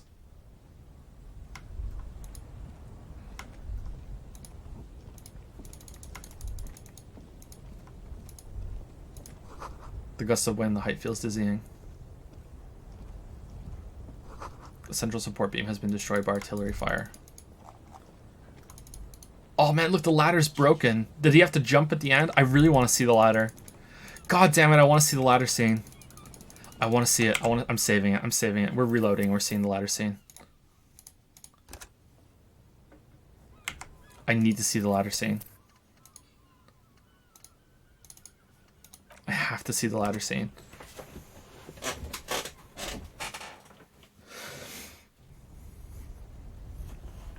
Totally gonna finish, by the way. Totally gonna finish. All right, maybe we'll go over today a bit, and we'll go over tomorrow, and then we'll be done, and we're not streaming next week.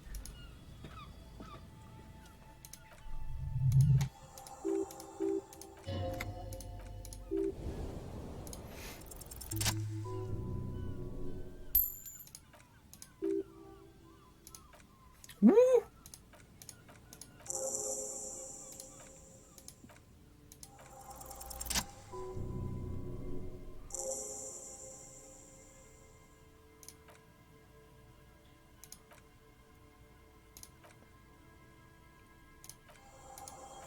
All right, here we go. Ladder scene.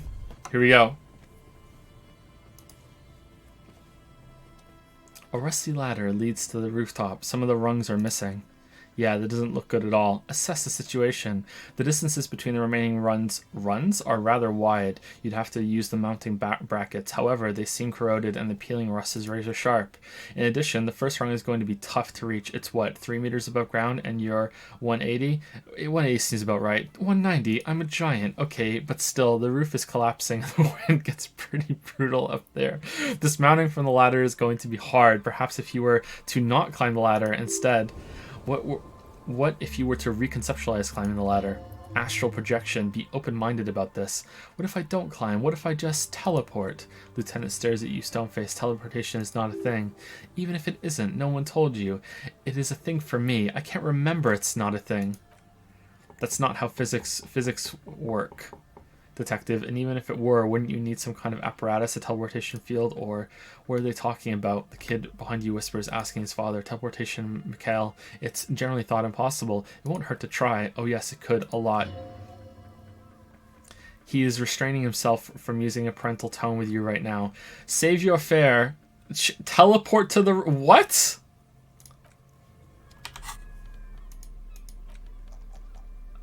No.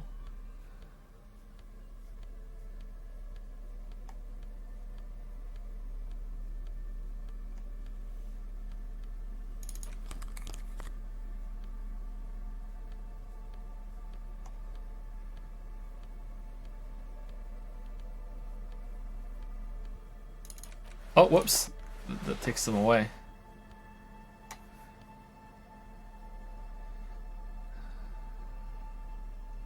Didn't we put some on?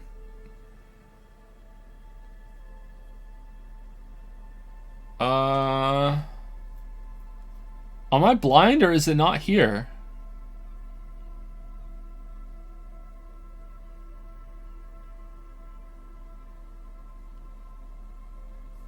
What? Oh, because it cancels out, doesn't show up? That's kind of shit. I don't like that. That should show up as like a 0. Alright, we're saving it. Not that we need to. 72%. We just win. All you need to do is close your eyes and concentrate. Darkness enfolds you. You can feel the distance between the bench and the first rung of the ladder. All you need to do is do it. Zoot, zap, pow, crinkle. It's like magic. You feel yourself disappear, your atoms fading out of existence. Oh my god, I can't believe it. Bam, you find yourself on the roof, having mastered the art of physical displacement. I did it, Kim. I teleported. Don't gloat. Just stand there like a Samaran master. You know, for the record, you didn't teleport there. You just climbed the ladder with your eyes closed. The wind at the top of the building starts howling loudly, blowing away the lieutenant's voice. Faintly you hear, "Never mind, find a way to let me in when you get inside. Don't go adventuring without backup, especially if we think the suspect may be hiding here." Wow, was that worth a moon? Can you go on ahead to the end without him then? Huh.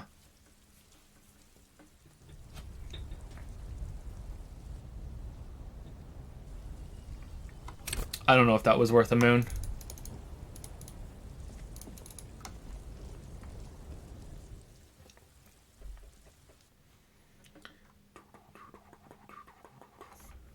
Game-wise, you did teleport. Lazy devs invented this teleport to not animate. Yeah, probably. That's what's known as turning a limitation into a feature.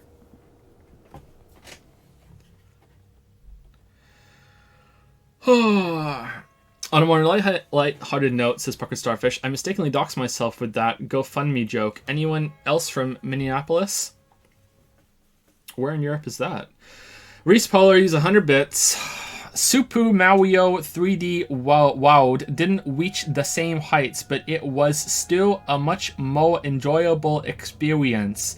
In Mawio Sunshine, so was 3D Land for that matter, but I don't think it's fair to officially include it with the other games since it's on a handheld.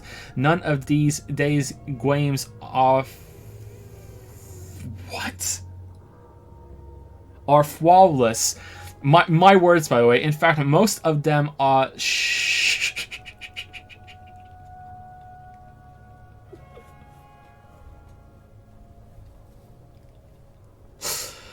show at least one problem that has been present since the jump from 2D to 3D in the series. However, the point I'm making is that while I not a fanboy for Mario or Nintendo, I am a fan. Alright. I think we need to limit these to one per stream. One per stream. Who's gonna say fuck Reese Polar? Don't use a bit. I don't want to come across as yeah, use bits. Who wants to do fuck Reese Polar?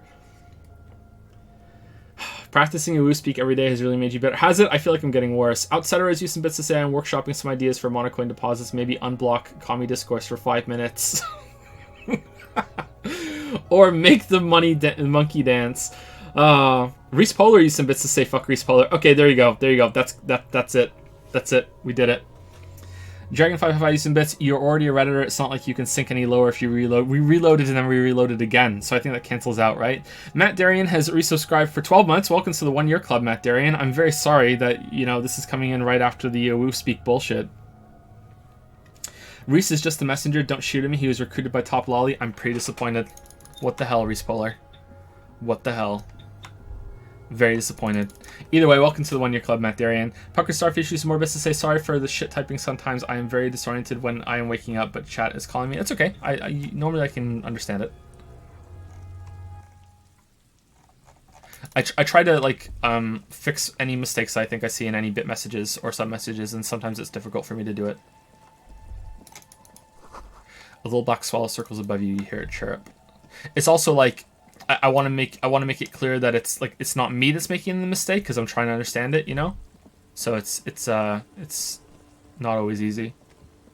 Mules are cool has resubscribed for 4 months. That's a lot of O's in the cool. You really like mules. I feel like this is causing issues. Thank you, Mules are cool, for the 4-month resub.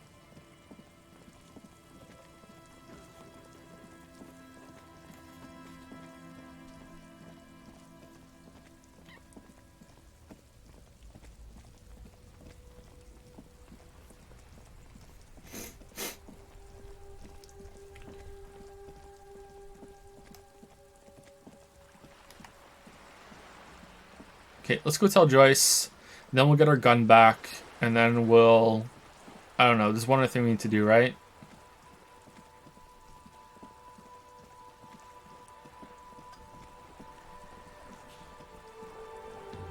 Oh! What? Went to the village on the coast. Officer, see you there. Joyce says no on the book.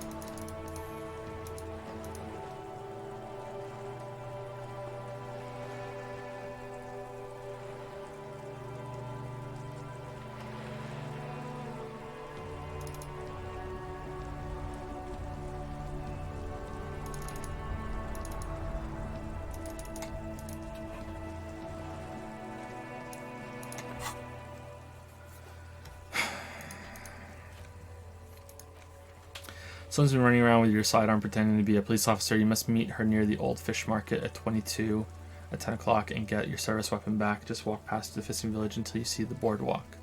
Determine where the shot came from. Oh, now we have to check the island.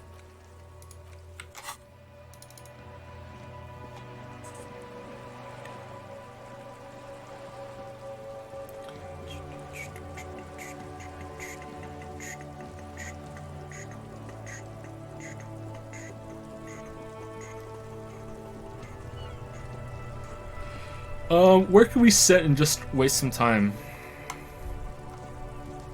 We need to sit for 2 hours, right?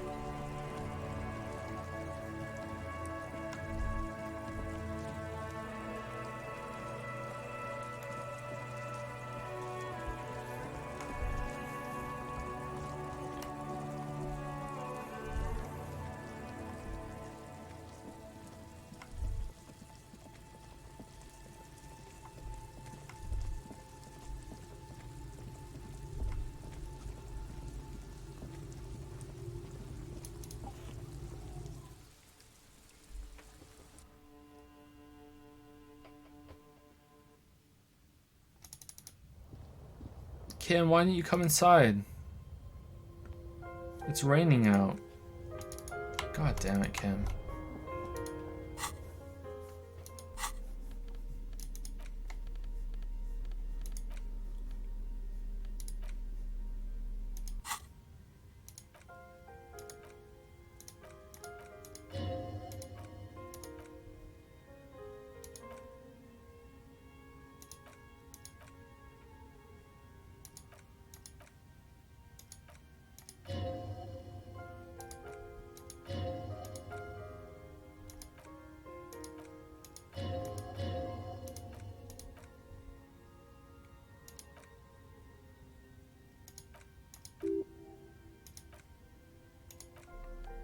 Okay, so that did some time. So let's do the The other book.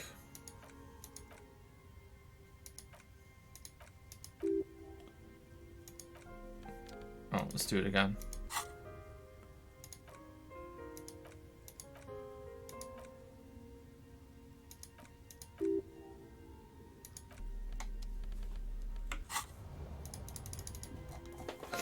There we go. We wasted some time. All right, so let's go talk to Joyce, and then that should take us comfortably over 10 o'clock.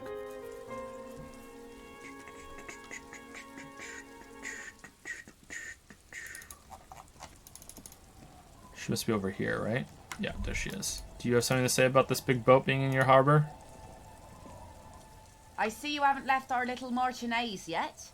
Still running around like some kind of cross-country law official. I still have a case to solve. I guess you do. What's on your mind, Officer Harry? Oh, man. Good ring to it.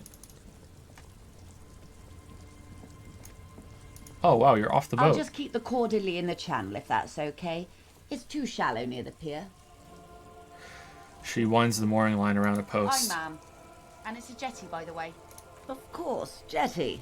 I prefer a good jetty to a pier any day. Jetty. Something about the way she says it makes you want to sing. Jetty, jetty. Oh, jetty. She responds mournfully. It's good to see you here, detectives. I only just arrived myself. What brings you here, madame? Nothing, really. I've had my eye on this jetty for weeks now. So I decided to investigate it personally. This cluster of buildings isn't on any of the official maps, as far as I can tell. Want to go for a walk? That, and she's also keeping an eye on you.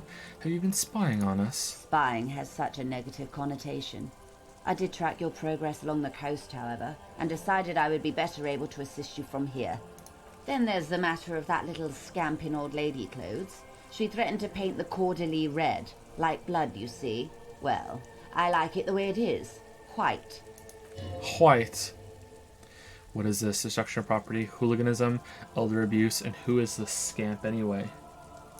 No need. Lillian and I are getting on much better. For one, she appreciates the concept of rent. How'd you like it here? Look around. How do I like it? She casts her gaze toward the village, slush melting on the cinder blocks, construction work left half finished 10 years ago. Water drips down eaves of eternite, the jetty below her feet creaks to the tune. The smell of salt and dog shit in the background. It's pornographically poor, the street has no name, all the men are dead or missing, and is that the carcass of a motor carriage over there? She squints her eyes. No. I'm surprised that woman hasn't put me to the sword yet. Maybe she will. You should ask your questions while you can. Ooh, mistake. I have the sword. Dark eyes survey the coast, leading up to Martinez. Dull gray metal rests in her scabbard. A sword. The wind is too loud for her here, unless she got a new sword. Fortunately for you, madame, the RCM is on the scene. Alright, politics time. Let's react. Real men, real politics, real thoughts in your head. You're right to be scared. This is all your fault. You're in no danger, Whisper. The working class have no idea what's happening to them. Try not to be scared. This is just how the real city looks. The place is doomed either way. Let's go number 2. Oh, I got her sword. Show it.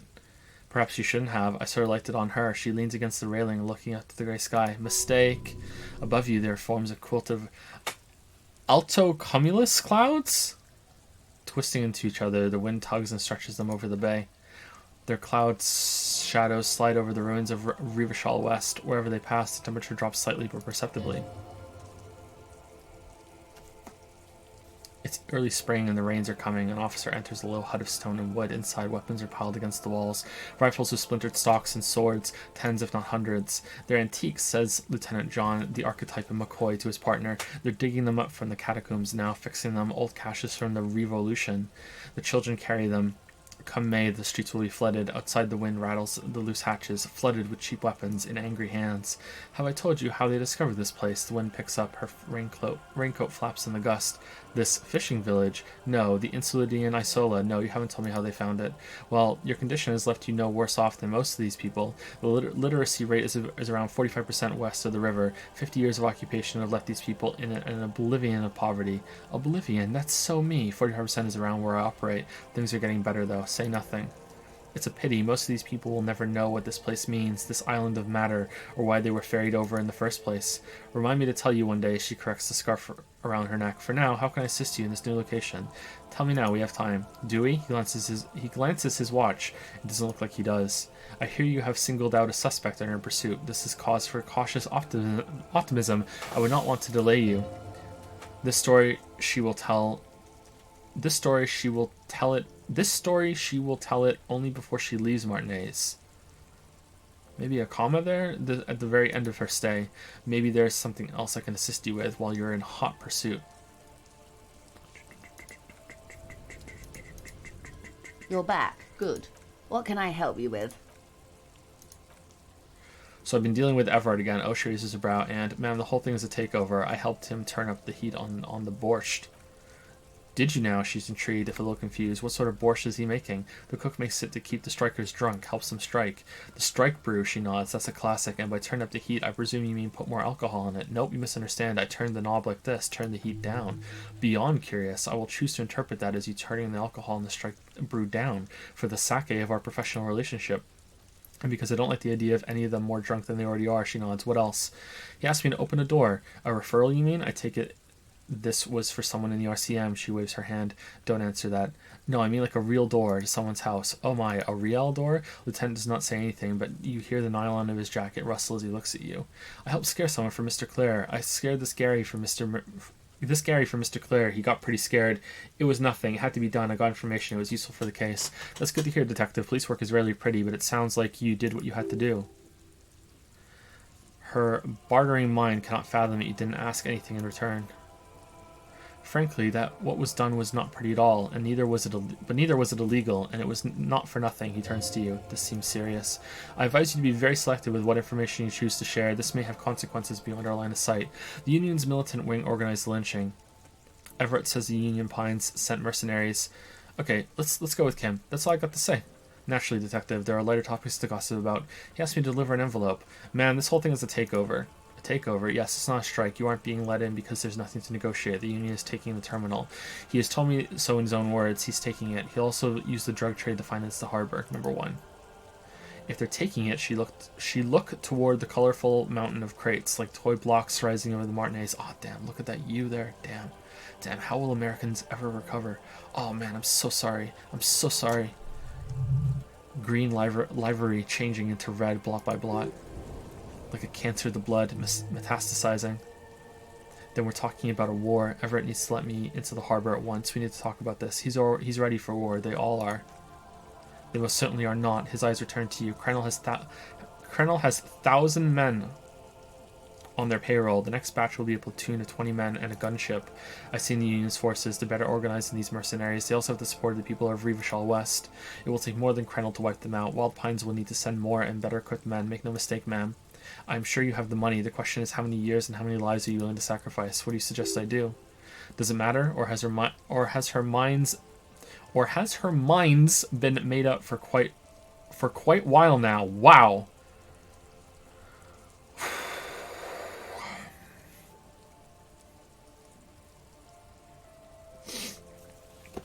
First, will this affect your decision-making process? It's not the RCM's job to make these decisions. The workers should have the harbor. Cut off the snake's head. Everett's pushing all this. It's a bluff. Call it. Have them open fire and see how long they last. Bring in everything you have and wipe them from the face of the earth. Look at your wrist. It's apocalypse o'clock. Time to commence the gloaming. I wish there was a disco option. I'm afraid we won't disco our way out of this one, she says with considerable regret. It's not the RCM's job to make these decisions. Of course, your job is to clean up after them, and it looks like there will be a lot of cleaning to be done in the near future. So what are you going to do? What will I do? She says, slowly looking around. Her arms fall to her sides. Her spine relaxes. The wind blows. Waves crash in the distance. She crosses her arms and asks, did I ever tell you how they discovered this isola during our reality lowdown? You said you would one day. She nods. It may be the only break we've ever caught as a species, the last one for 400 years. The nations who colonized this isola call theirs Mundi, the world. It was all they knew. All they thought would be that there would be something more was a gamble, akin to another world or life after death. The Pale was thought to be impregnable, perpetual. She points northwest. Irene La Navigator, the Queen of Surinese, sent 8 expeditions, one after the other, into the mass at the edge of the world. 5 of the crews did not return, 2 did, but had lost their minds. Each of those expeditions would have been led by an admiral. Sounds like a purge, like she was pruning political rivals. Sounds political, she nods. There was no precedent for such an undertaking. People thought she was punishing the admirals or had gone mad, or both. Until after years of trial and error and the development of a strict psychological regime imitating the creation process of poetry, called Volta du Mar, or Return from the Sea, the 8th expedition returned sane and intact. They told of a new continent of matter. They told the Queen and her counselor, Dolores Day, that the Pale had began to condense day after day, hour after hour, minute after minute, slowly raining down until it formed a vast ocean. The air is cold and scented with petrichor? Ichor? Petrichor?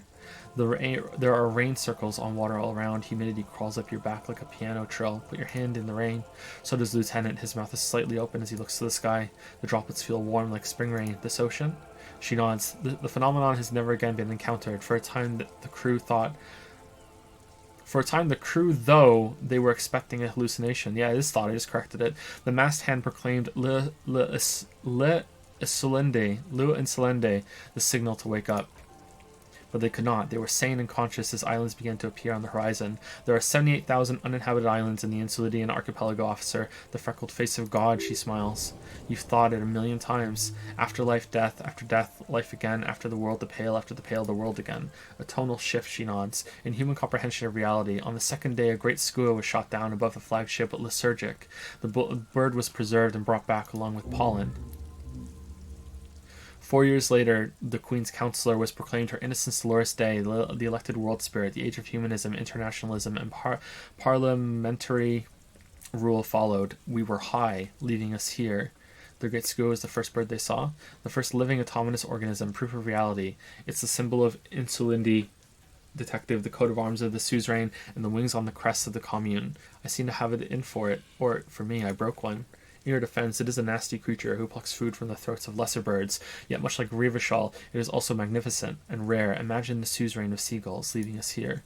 On Callio, she studies your reaction. The Pebble, the largest of the fertile, uninhabited islands of the northeast Insulidian archipelago, 4 centuries and 2 revolutions later. You know, I just realized, I just kind of assumed that this was a post-apocalyptic Earth. Maybe it's not. Maybe this is like an alternate reality planet, where it's just like, hey, there are humans, don't ask questions. It's Disco Elysium. I just assumed that it was post-apocalyptic Earth. Like way, way, way in the future. Like thousands and thousands of years after, like, even maybe multiple apocalypses. And this was the last break we got. The nations of Mundi proceeded to discover 5 more Solae, or they discovered us all in the rush of the great inter-isolare reconnection. But these others weren't uninhabited. We had to kill people there, wipe out indigenous populations, gunboat economies, or they came to do the same for us, or had done to each other. But here, she spreads her arms. There was no one but the skua, the Lilycia, and the Blood Beach, and the River Esperance. It was the new world. The Mondials used it to amass the greatest concentration of wealth mankind has ever seen. Rivachol, the suzerain. What happened? Revolution, poverty, and the mercurial rise of capitalism, she nods. It's raining. It is. She pulls the hood over her head. Soon it will be spring and everything will blossom. The gangs will run wild. The lieutenant keeps his hand in the rain, jacking motor carriages, ferrying amphetamines through Coal City. Spring is tough in Rivachol. What will you do? I will take your advice, Lieutenant Eufrieder. I will surrender Terminal B to the Union. What? When did we say that? Is that within your means? She puts her hand in the rain. She's silent for a second. We will see. It is well within her authority. It's been clear for some time that this woman is more than she lets on. Ma'am, this may well unravel property law this side of the river. If that occurs, we may never see the end of this kind of confrontation. The next time there will be 2 strikes. He looks forward toward the harbor, then 4, then 100. What happens will happen. She takes the end of her rain-slick hand and starts untying the knot. The age of capital has only begun. I will talk to my employers in person. We will amputate and cauterize Martinez if you handle the situation on the ground. You're going now? Yes, Mr. Clare has a 2-month head start. I can't let it grow any bigger, and I've exhausted all my options from here. We? She generally avoids that term with her employers. There are no employers. She's a member of the board, probably a partner. You are the Wild Pines. There are no employers. She turns to you, rope in hand. You are the Citizens Militia. There are no superiors. What? Of course I have superiors. That's right, detective. And next time you should confer with them before you go setting events in motion. Despite his words, he's not really sure whether to be annoyed with you or not. Events are already in motion. Whether your actions accelerated or momentarily retarded their progress, even the lieutenant cannot really say. Even after all this time, I still don't really understand who you are or what your angle is. I answer for my own actions. I don't hide behind some faceless organization. I have not deceived you. I told you exactly who I was. Rejoice Layton. Understood. Let her go. Keep the peace, and I will keep my end of the bargain. How far along is Cronell's investigation? A confrontation is imminent. They have followed in your footsteps. As your investigation reaches a climax, so does theirs. They are your shadow. Arm yourselves. Armor yourselves. Protect their targets. Violence may be unavoidable, but we can limit the casualties. When will they make their move? Where? Soon. I do not know precisely. They have cut off all communication, you see. They know I've been feeding you information. One last thing, Lieutenant Dubois. I've given the matter much thought and come to this conclusion. You're not an amnesiac. You're insane. I know because I too am insane. I just hide my illness better. And I'm rich. Isn't everybody a little insane? No, detective. No one's as insane as you. Oh man, disco as fuck. Don't worry, madame. I am very sane. You're over-radiated? I'm overexposed, baby. My travels take me through the Pale dozens of times a year.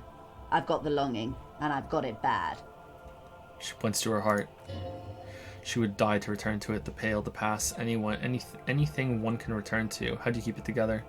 The same strict psychological regimen the 8th Admiral developed when he crossed the Pale and discovered this isola, the Volta de Mar. It's used by inter-isolary travelers and other troubled souls, even to this day. You could use a little bit yourself. Goodbye, nether creature of the Forbidden Swamp. Goodbye, Joyce L. Messier. Goodbye, Rejoice Layton. Watch out for yourselves. They will strike soon. Lieutenant watches her boat grow smaller on the bay. Its white sails fluttering. With worry in his eyes, he does not know if it was the right thing to do, but he doesn't say anything. You wonder what Everett has to say about this. Slowly, the sails turn gray-blue as more oxygen gets between you. Okay, so what do we drop for the Insludian miracle? You are reminded of a poem somewhere deep inside you, the translation of which you don't remember. Nulla sara cambiato della luz, it begins. Colori com grigio el maron, tutti stam pati uno sol al altro. Troive un ovuto, uno macchia bianca, gli altri Gardarano, Ciel bella giornata, ci bel tempo, ma senti la rotativa. You were reminded of it when you heard about the discovery of Insulendi, but what does it mean and how do you know it by heart? This is a bad thought? Really?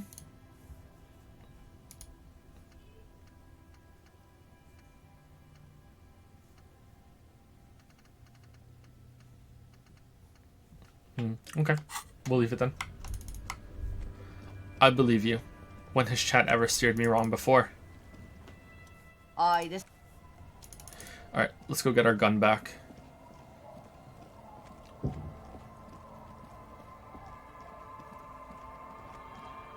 Did Joyce tell you about the pill already? Oh yeah, a long time ago. Yeah.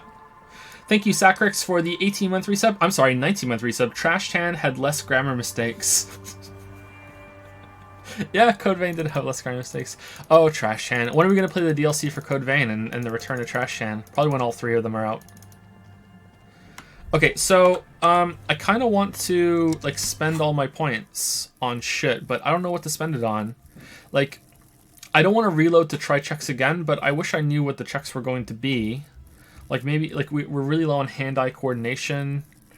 Like our clothes matter quite a lot. I have a feeling this is going to be like a confrontation with like a gang, and it's going to be like, hey, give me my fucking gun back. There might be a fight. Like authority's probably going to come in handy, hand-eye coordination, but like usually there's like a wacky option like logic or something, right? I don't know. Maybe we should just go and see what happens. Oh.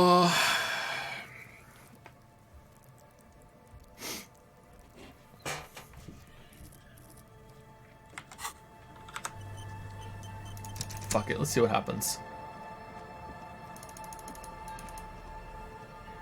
Whoa.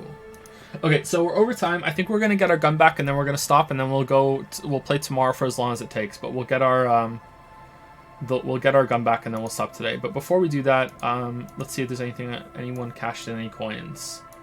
Well, a lot of people are getting rid of odd monocoins. Okay, I'm gonna get rid of this at the end of today. So if anyone actually has some odd monocoins that they want to get rid of, that was your chance. I know it's expensive, but you guys were abusing it. Look at all these people wasting their monocoins. I'm so happy. I'm proud of you guys. I will say on stream your waifu is Best Girl from Fritz Imperial, and I have been thinking. Are you guys here? Fritz Imperial and I have been thinking. Either of you are here? 2B again. Damn.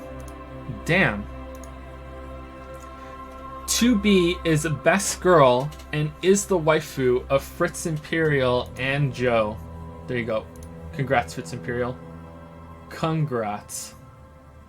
You can put points in the skills during conversations. Can you really? Okay, that'll help us then. That'll help us. Is I've been thinking here?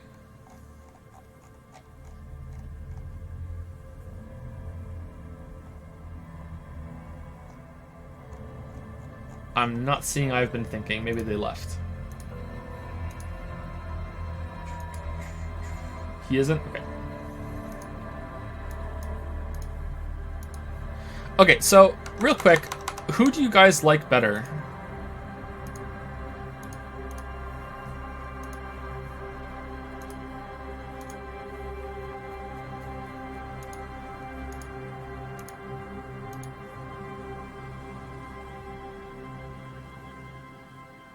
Everard or Joyce?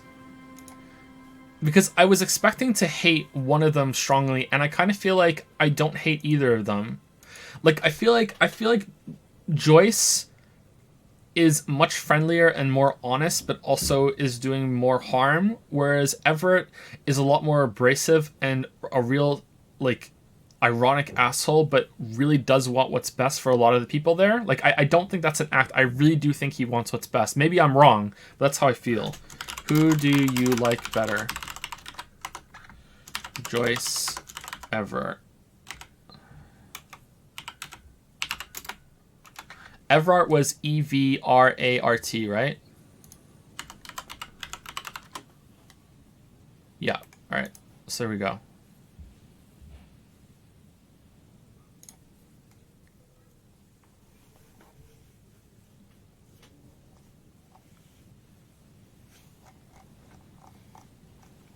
Do. Do you ever get the feeling that video game characters tend to be too young to be relatable? And if yes, does it feel refreshing for disco characters to be in their mid-40s? Yeah, probably. I would say that video game characters tend to be on the younger side. I'm not sure, though. Definitely in most RPGs, JRPGs specifically. I'm not sure. That's an interesting question. I have to think about it.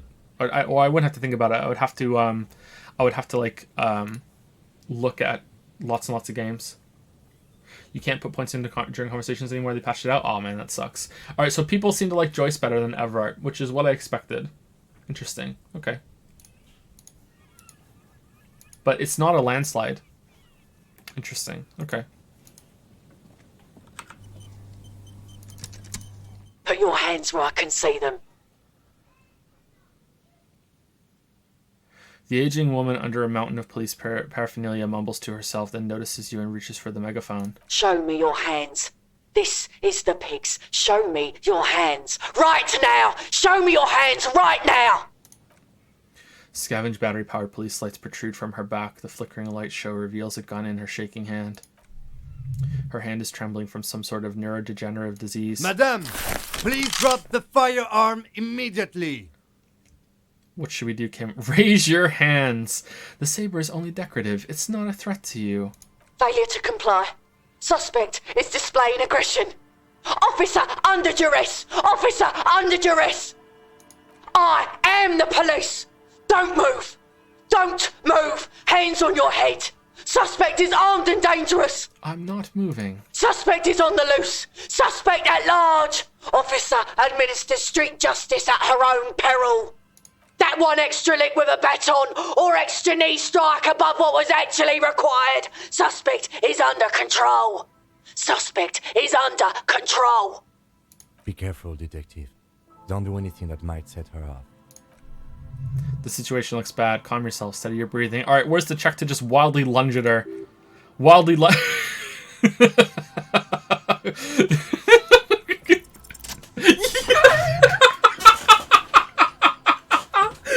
Yes! Yes! You jerk left, dash right, close the distance, and cut her hand off. Ready?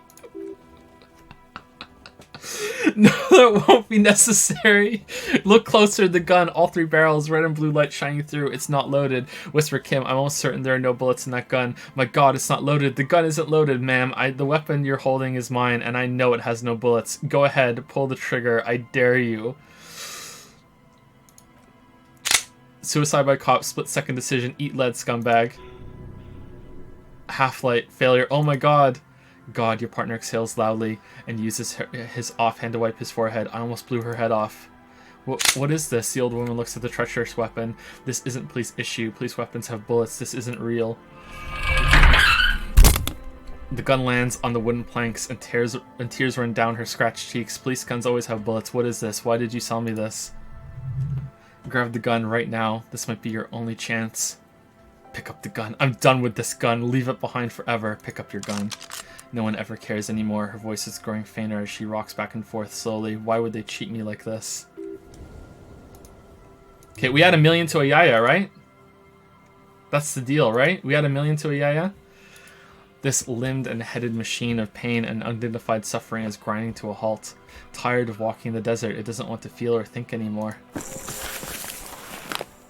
It was 8%. No, it was 3%. It was 3%. What are you guys talking about? It was 3%, and like I didn't talk to Lillian earlier after getting suggestion up, right? Yeah, right? That's what it is, right, chat? Damn, let's turn the gaslight back on, you guys. Poor woman. Lieutenant holsters his pistol. We need to figure out what to do with her now. Nobody's ever around. The old woman mumbles, staring blank at the boardwalk. Nobody ever comes to visit me. I'm very sorry, this is how life turned out for you. Gently touch her shoulder. You tried to kill me. What do you think is happening to her? Should we arrest her? Number 1. Her scratched skin is warm to the touch, but the person inside doesn't even know you're there. What do you think is happening to her? She's in stupor, the lieutenant replies, inspecting the catatonic woman standing in the dark. I've seen this before, God knows for how long. Could be days when they get like this. But why was she like this in the first place? Honestly, I don't know. Dementia, probably. He lowers his voice. Dementia and Channel 8 and loneliness. Nod. Neurodegenerative disease. Yes, this is what happens when you listen to too many cop shows on the radio. You're probably right. Nod. Loneliness. Number 1. Could be. He agrees, Lieutenant. Her hands were trembling, but she did seem uncoordinated. Sorry, and she did seem uncoordinated, but what are we going to do with her? Should we just arrest her, proceed? I don't think there's any need for that. In her current state and without the gun, she isn't really a threat to anyone. We could let Titus know. This is a perfect problem for the local peacekeepers to handle. They might even know her family. Wait, I was really hoping I can give her one of those station call slips. Yeah, Titus sounds like the man for the job. I don't want to endorse the Hardy Boys' inflated sense of self-worth. They're not cops. We are. I think we can just leave her like this. She'll be fine. Yeah, Titus sounds like the man for the job. Then we can ask him once we get back to the whirling, but we have to hurry because it's late and they might have already gone home. But I think we're done here for now. Let's head out. This is done. As you turn to leave, the faintest of voices comes from the woman. Please leave the radio on, she mutters. It seems like a reflex, a half-remembered sentence. Reflex to what? Being left alone? She stands motionless, just a heap of clothes and flashers now. Maybe if you search her once more? Nice! We have a gun and a sword! Equip this when times are most dire. A 3-shot revolving barrel. Villiers La Salle pepper box, typically assigned to officers in the RCM upon reaching the rank of sergeant. The butt of the gun is worn and the engraving on the side reads Sunrise Parabellum. This is your gun, no doubt about it. Is there a way to interact with it?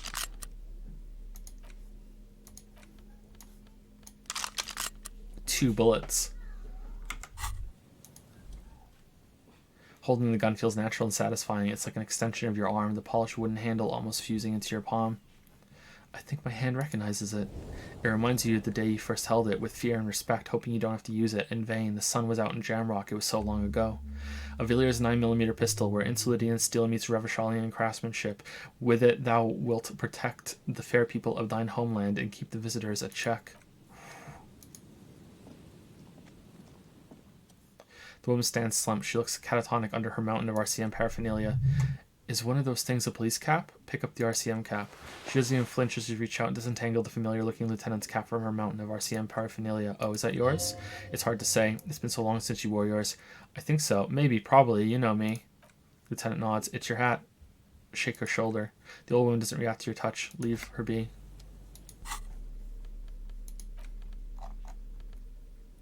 Authority. Damn. Okay, let's go do Titus, and I think that's everything that we had to do before we go to the last area mocked up, right?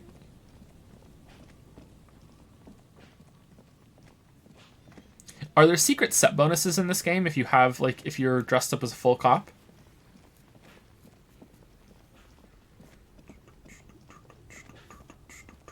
You still have the ×2 multiplicator description on? What?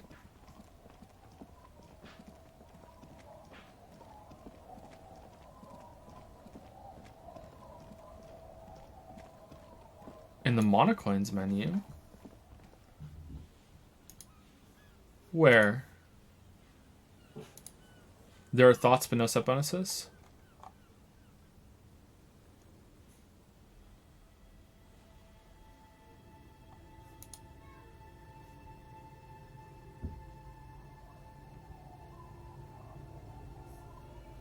×2 multiplicator. Subscriber you earn ×2.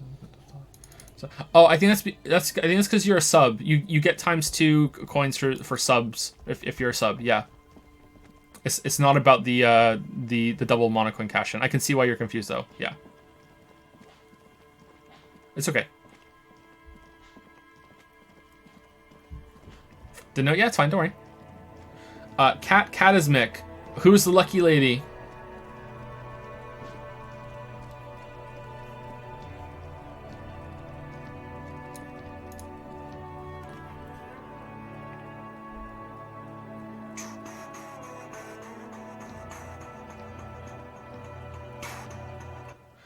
Husbando Paul Nerif. All right, Paul is his name? Husbando Paul Nerif.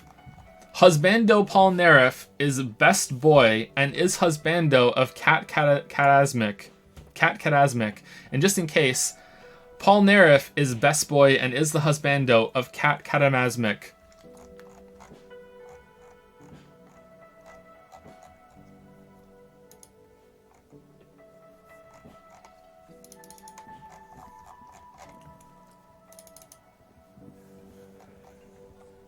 Well, how do you say his name? Paul Nerif? I'm sorry.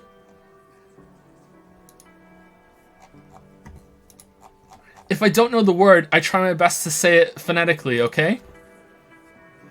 The Coppernado is back. What do you want? There's this old catatonic lady in the old fish market on the other side of the bay. She needs help. It's Porunarifu. Porunarefu. Alright. Good enough, says Cat Catasmic. There you go. We're good.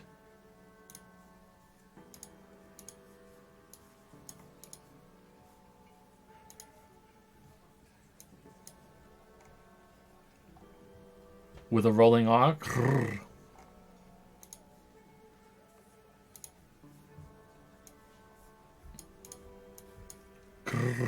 Is I have been thinking back?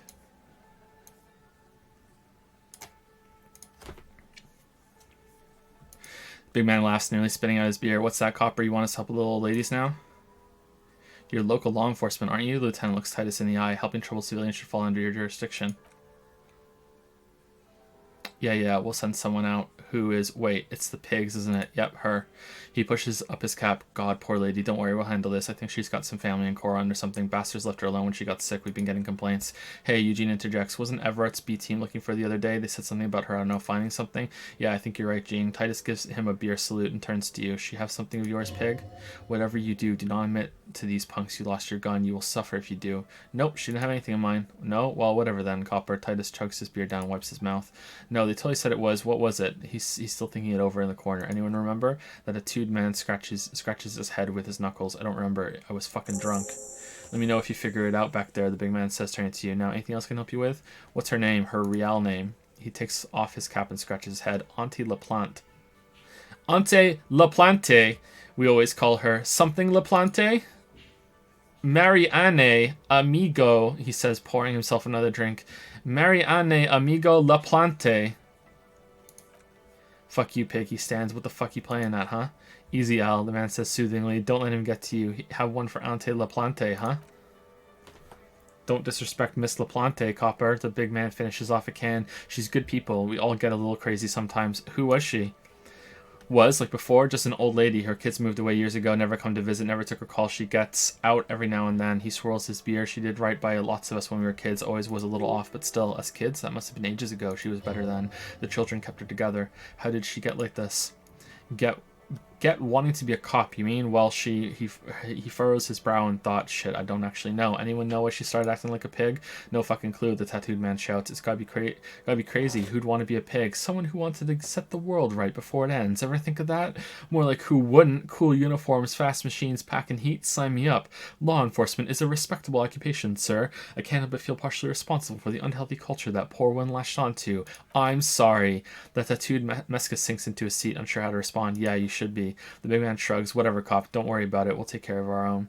Where'd you get all her cop gear? Dunno, Titus says, shrugging. She lives by the water. Shit washes up all the time on the beach. Police paraphernalia doesn't just wash up on the coast, people. It's not like we dump it at night. She bought it, collected it. Station 41, a man carries a crate of rusted, unused badges. You think they would notice something at an annual auction? A balding detective drags a comb futilely across his head. Shit, who'd want those? Just dump them into the river. Thanks for helping me with this one, Titus.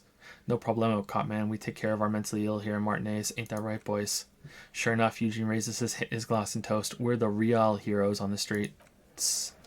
Damn. Even better than Canada and America.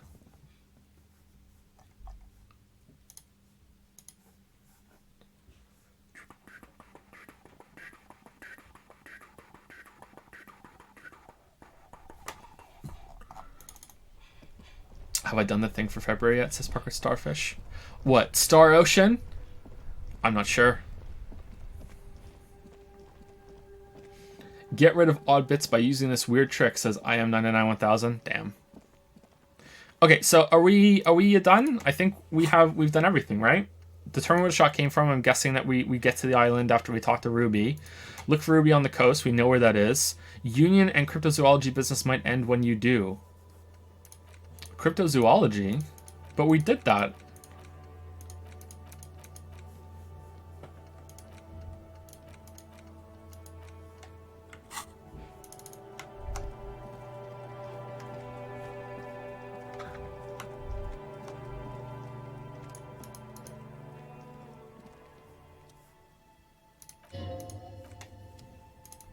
Do we just keep checking? Huh. Is Joe the sober cop? Yeah, we're sober cop. We're sober cop. Alright, so I guess we'll start tomorrow talking to Everett and see, and then we'll do a last check of the Phasmids, and then we'll continue, and we'll play the game tomorrow until we finish it, unless it's like 8 hours long. If it's 8 hours long, then we're not doing it. I don't know what we're going to do, but there's no streams next week. No streams next week. Maybe we can go talk to them in Gary's house?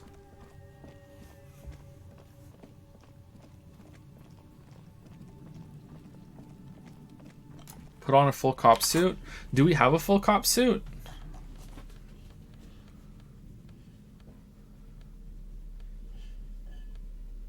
What if we put on like full this crap? Full thought bonuses.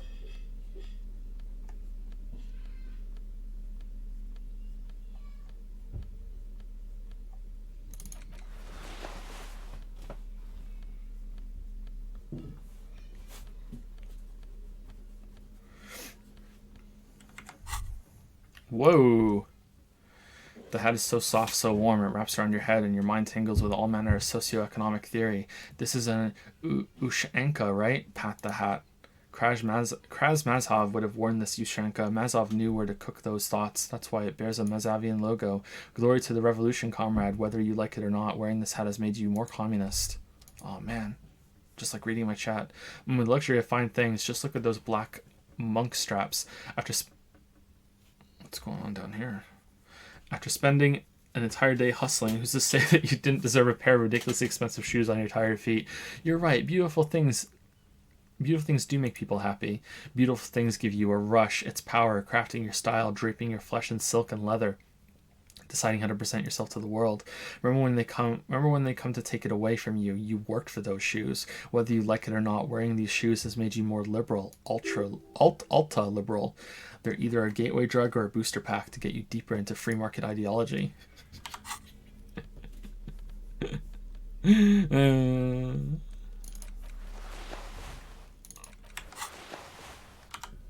It's funny. Okay, so what's our full... Okay, so our neat office shades? No. Oversized superstar glasses. RCM patrol cloak. RCM hat. Do we have a shirt for the RCM?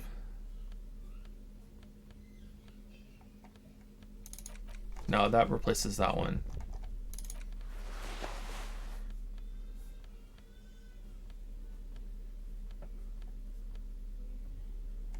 Flip-up glasses, the auditor. Ooh, that's the commander's jacket.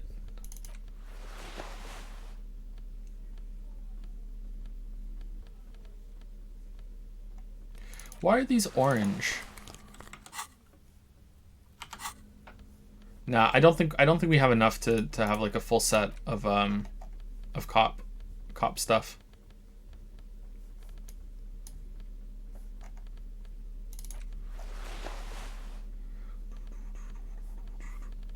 I'm sure there must be though for some of them. Like, it's this game. There's no way there's not.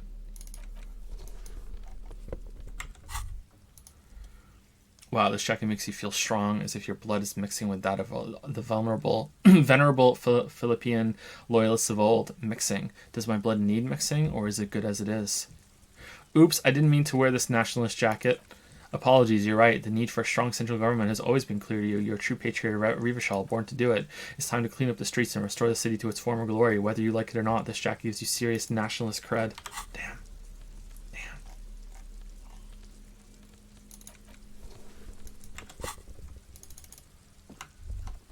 No armor pieces. We only got one.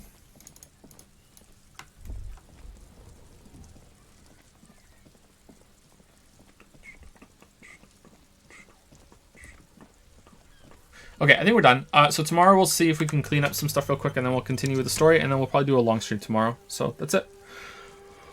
Oh, all right. Thank you very much, everybody. So we'll be done with Disco Elysium tomorrow. End of an era. End of an era. See you guys later. Hope you have a good rest of your day.